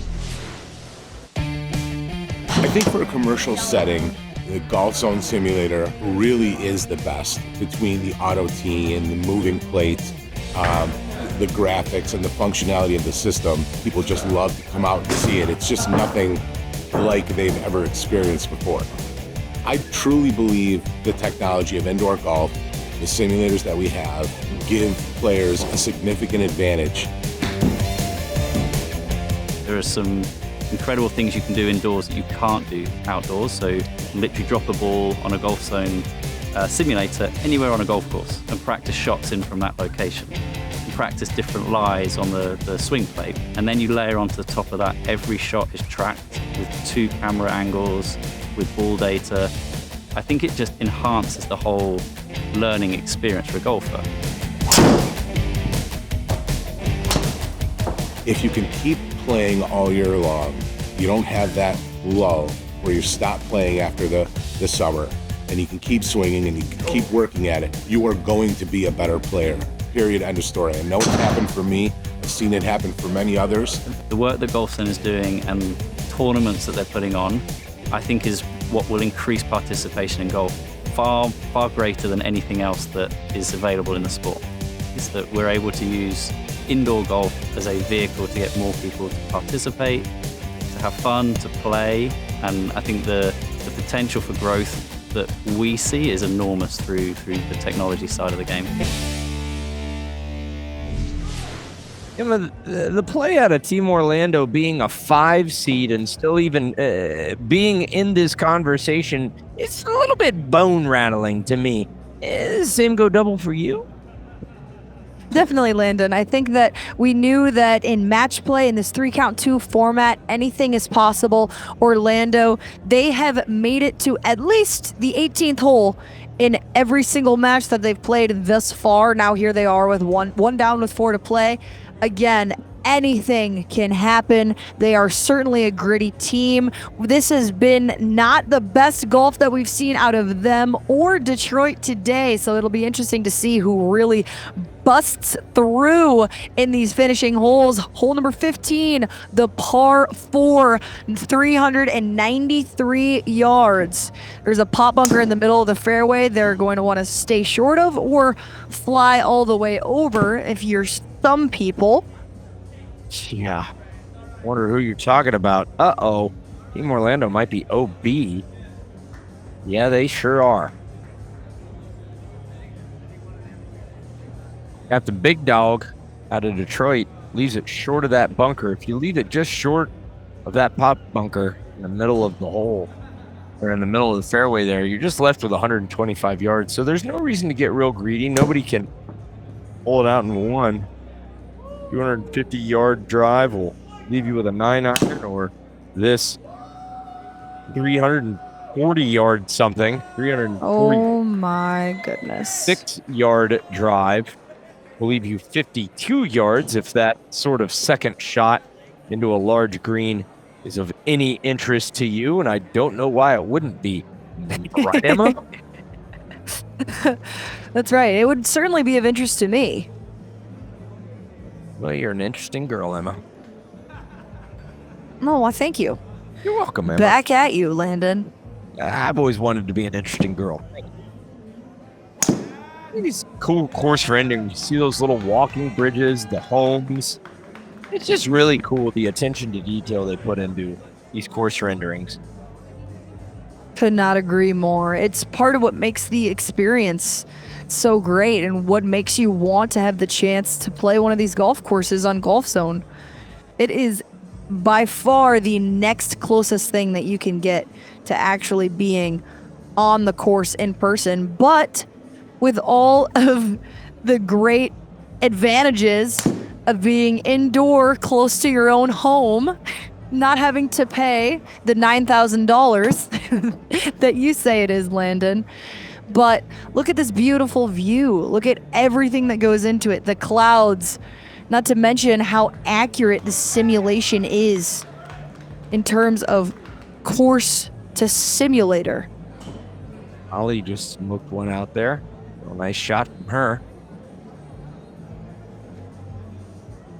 Played some good golf out there today.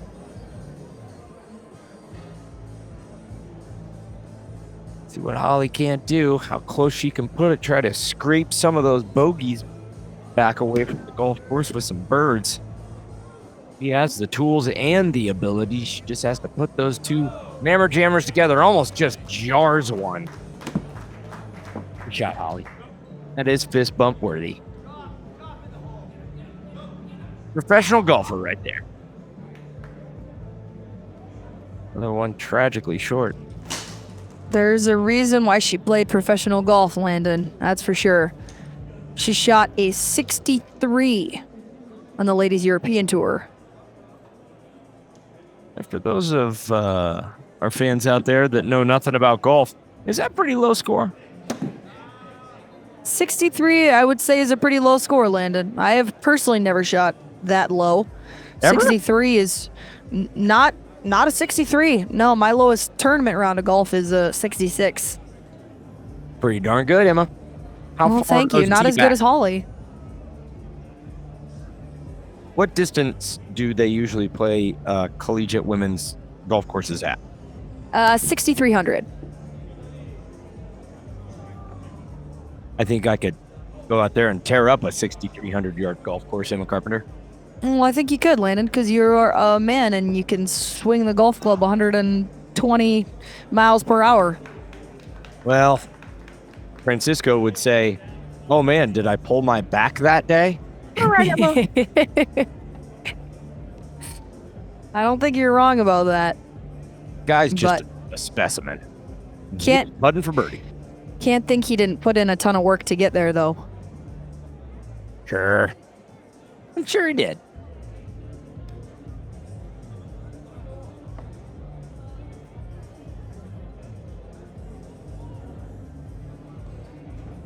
What are we going to see happen next?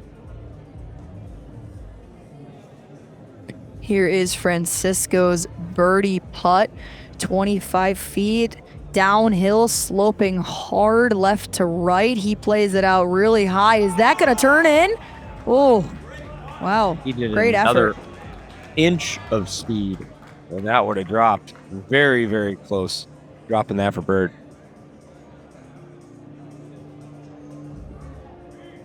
Par chance here, and it does not go in. Struggling with these greens today. Just about every single player is struggling.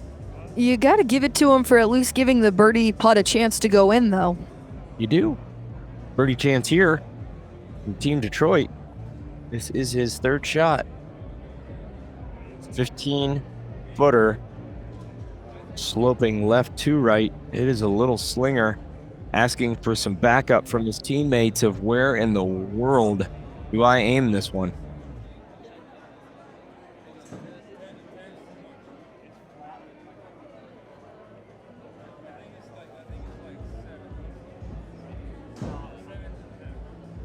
It's fun to hear this chatter from the team. I just kind of want to keep listening to them.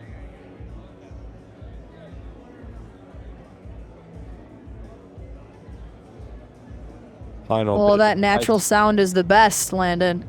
That final bit of advice from Francisco: do whatever you think you need to do. And he does, and he's rewarded it.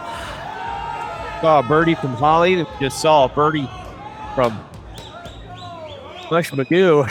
Absolutely beautiful putt. Love to see it. Great camaraderie from his teammates. Really, really pumping each other up out there in Detroit. How else are you going to fight those freezing cold winters. Double bogey out of Team Orlando shouldn't count.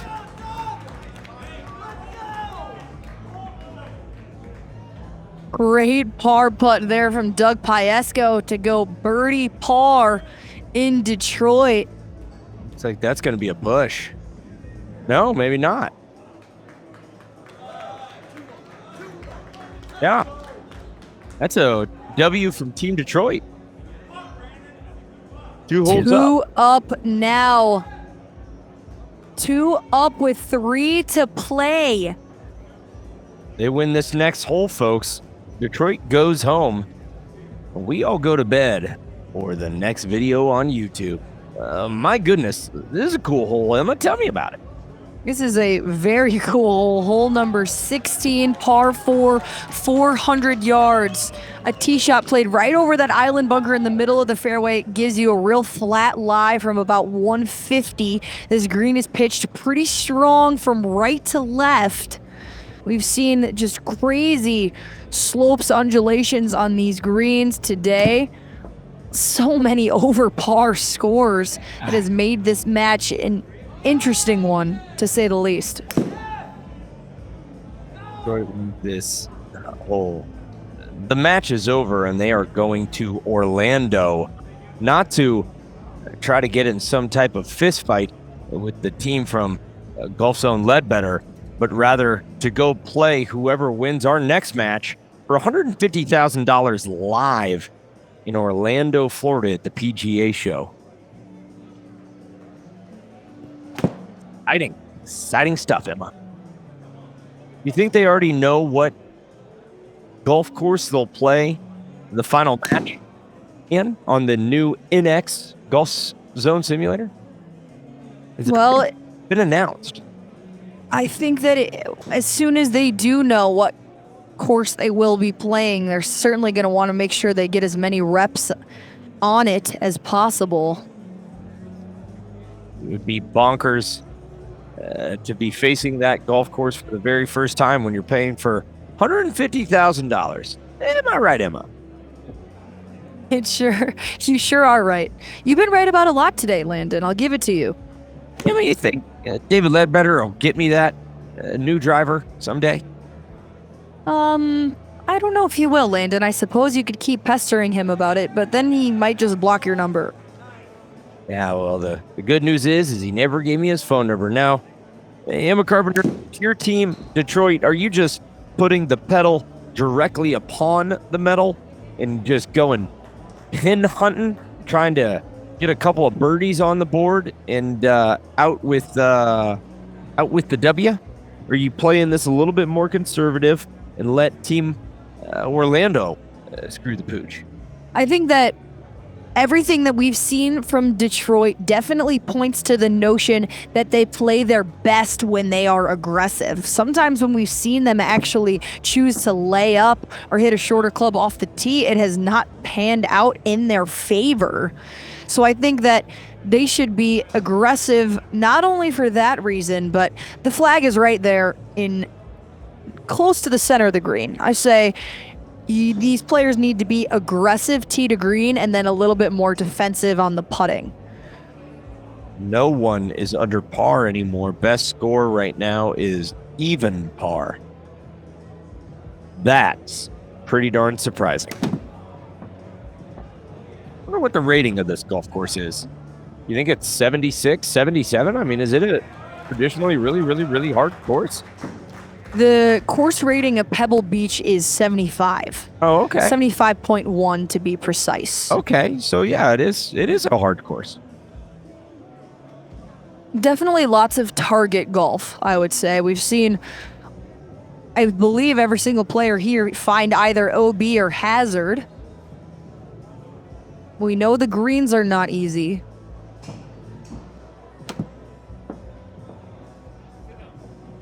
I swing out of Team Detroit. See if you can't land buttery soft. Swing out of Team Orlando too. A couple on the playing surface. Now, if this hole is pushed, Landon, Team Orlando will be dormy headed to 17. But a win from Detroit will end this match. Not the position that Team Orlando wants to be in with their back on the wall. Very nice shot out of Team Detroit, leaving himself a 2-foot or 6-foot putt rather for par. Very nice shot out of Team Orlando too. Safely on the playing surface. Now nobody's made a long putt today, so not expecting any of these putts to drop, but just for the heck of it, let's see a very long birdie putt out of Team Orlando, a very long birdie putt out of Team Detroit. Gonna chip the ball on the green yet again. We've seen him make one of these already, Landon. Oh no. Ooh. No touch whatsoever. Hand of an iron worker. Some sort of medieval smelter. Yet smelting him a carpenter? Not particularly. That's a shame. I bet you'd be great at it. Swinging birdie putt. Does not land inside of the cup, but it should be an easy tap in par. Man, if he could make this, it would be bigly. Don't forget that Holly has an 11-foot birdie putt ahead of her. Out of Orlando. Oh, that could be in. Oh, Ooh. man. Big, big, big birdie.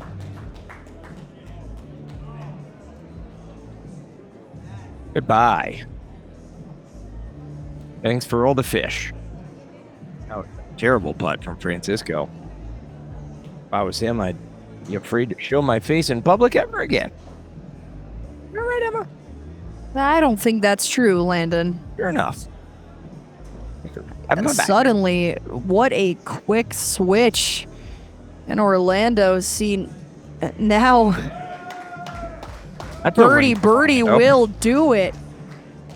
It's like I said, Landon, backs against the wall. They do it every single time. They have in every match so far in the GOLFZON Tour, and they get one back. Now they're one down with 2 to play.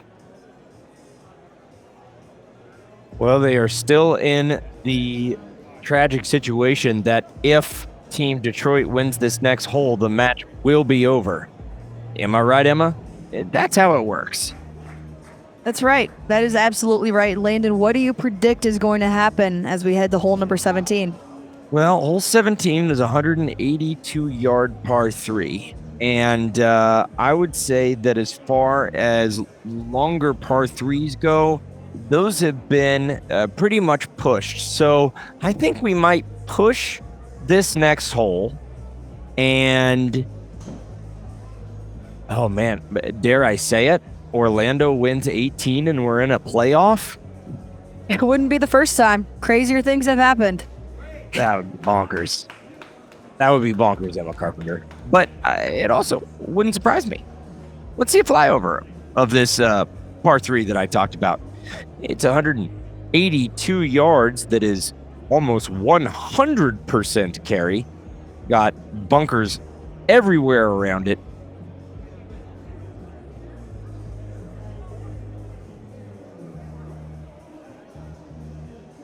See what these teams can't do. Again, if Detroit wins this hole, the match is over.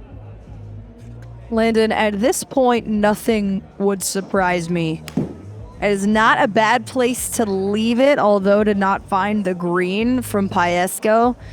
This is looking to be a pretty good shot in there from Chris Wilson, who is 1 under par, the only player under par in this match today. What an absolute champion.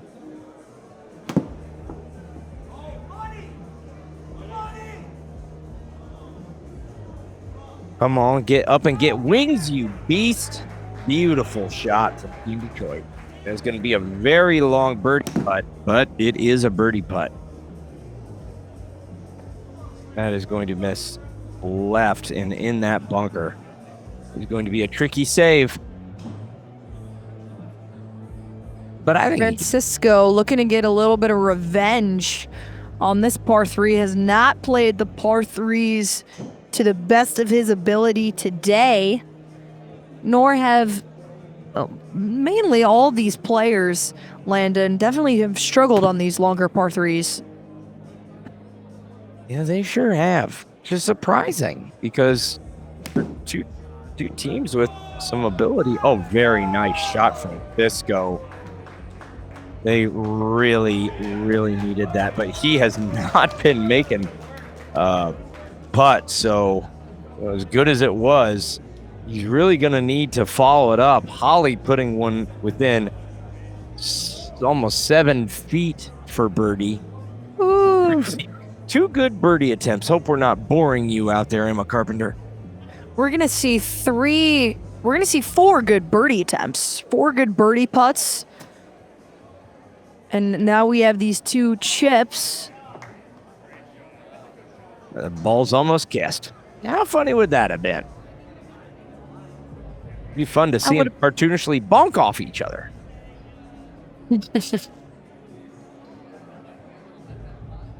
Yeah, and Detroit is just trying to put the hurting on them by making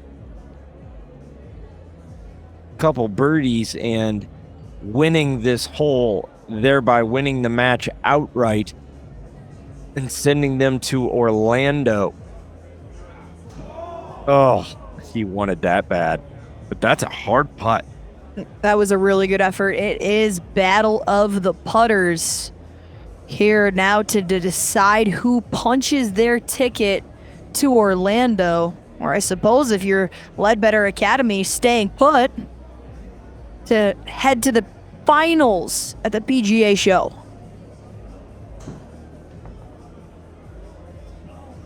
Oh, come on and swing in. Oh, that has been happening to both teams for 17 straight holes. It's been painful to watch, Emma. A little infuriating at times to just see lip out after lip out after lip out. Francisco eyeing his putt. He desperately wants to make this because look at this birdie putt from Holly. Look at how much this putt breaks for Francisco. See, now Detroit was in great shape. 2 up with 3 to play. Now, if Holly rolls this in and Francisco misses, next thing you know, we could be faced with these teams going all square heading into hole number 18. Which is quite literally what I said would happen. Wasn't it, Emma? No, you said that they would push this hole and then Orlando would win the following. No, that can't possibly be what I said. Oh, no. Both putts. Not great. Oh. Now, Holly facing 3 times the distance that she just had with her last putt. Oh no.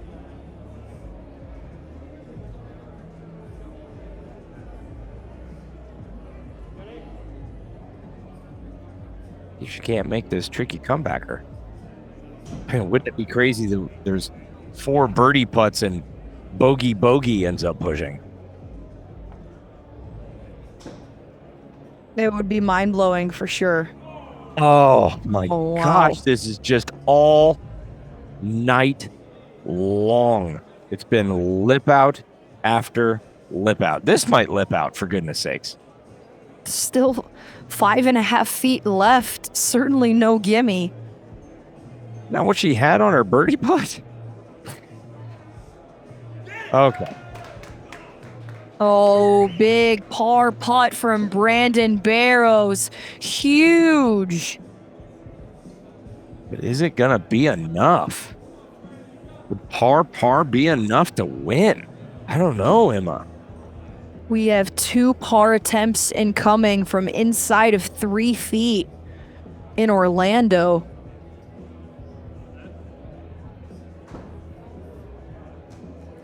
Nice putt from Orlando. He's safely in for par, which makes Orlando bogey par. This is par to win the match in Detroit. Oh no. Not dope. And this one's not easy either. I mean, he's just leaving himself funhouse mirror putts. Miss it low.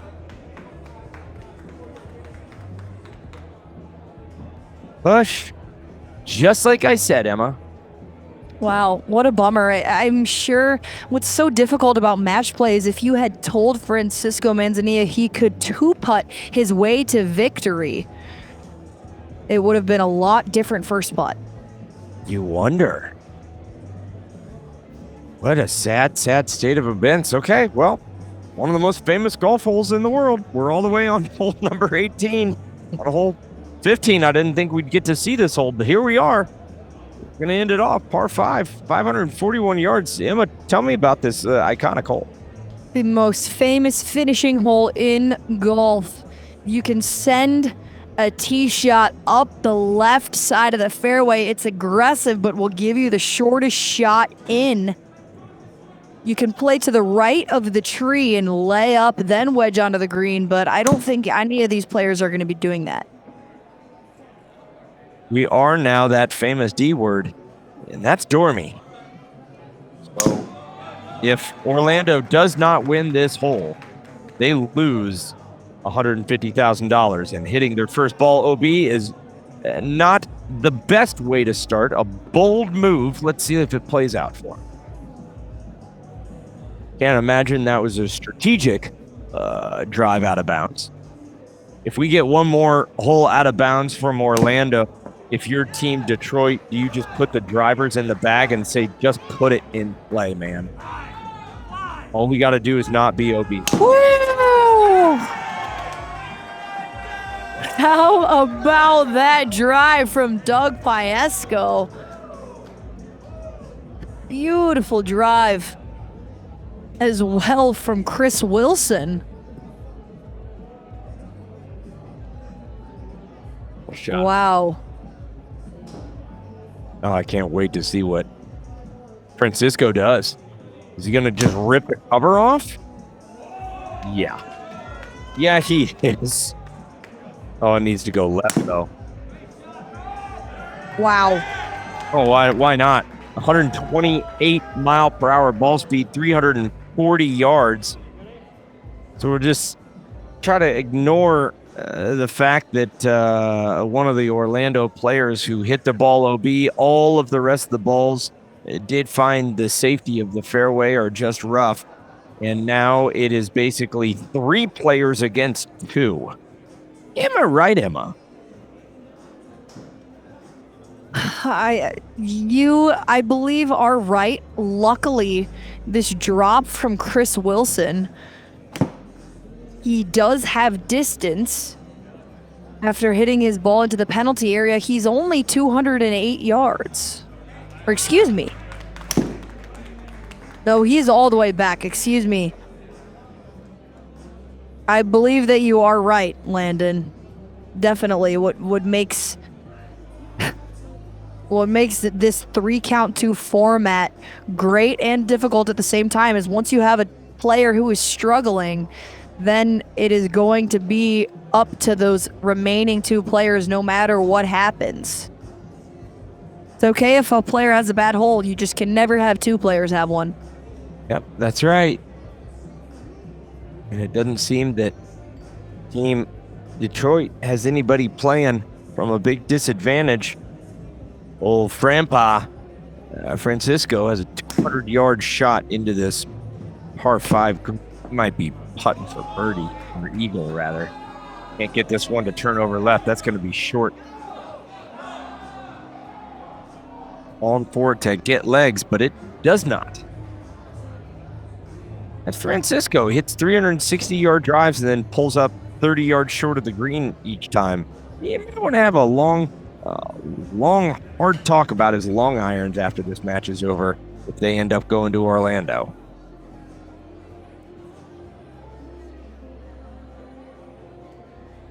Here's Jaden Morgan after that beautiful drive.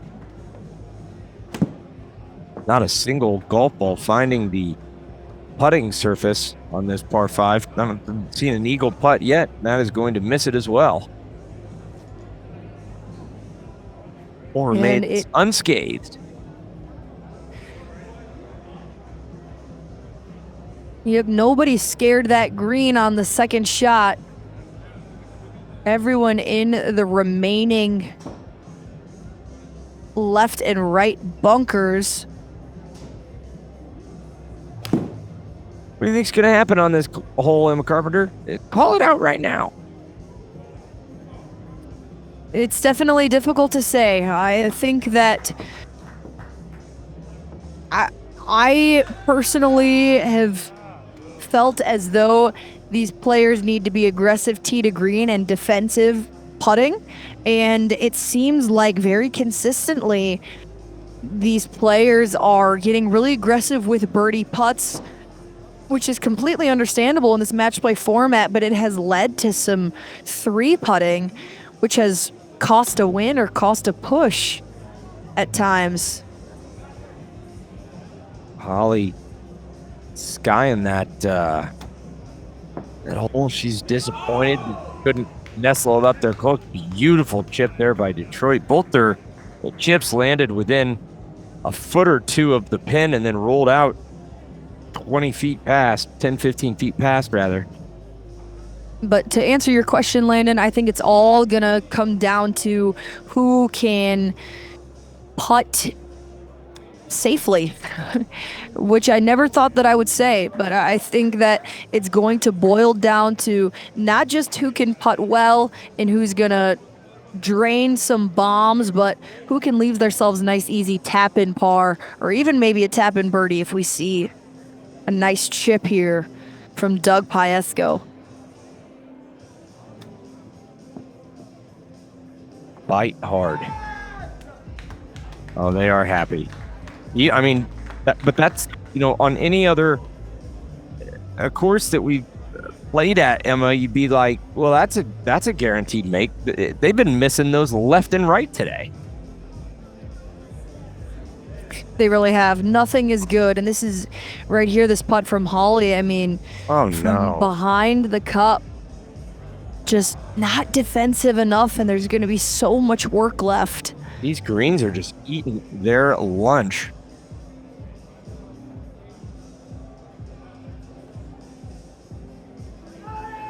Get in. Oh. That could get them to Orlando right there. Now remember, Orlando needs to win this hole to take it to overtime. Oh, that was a big putt from Team Detroit. Big putt. Right, Emma? You're absolutely right. If Francisco Manzanilla rolls in this birdie putt, it will be game over. No playoff. The match ends right here on hole number 18 at Pebble Beach. Oh, man. I wonder what he's feeling right now. He's feeling real disappointed in himself. Oh, no. All right. This is a 9-foot birdie chance out of Team Orlando here. As we know, Detroit is already in for 1 birdie.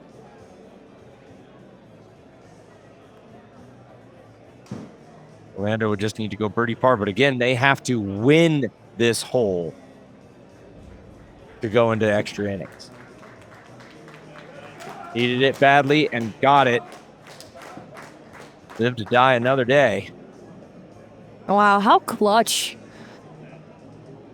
What clutch play down the stretch. All right, this will also make them win. Oh, in and out. But all they need to do is push. And if they push, they win.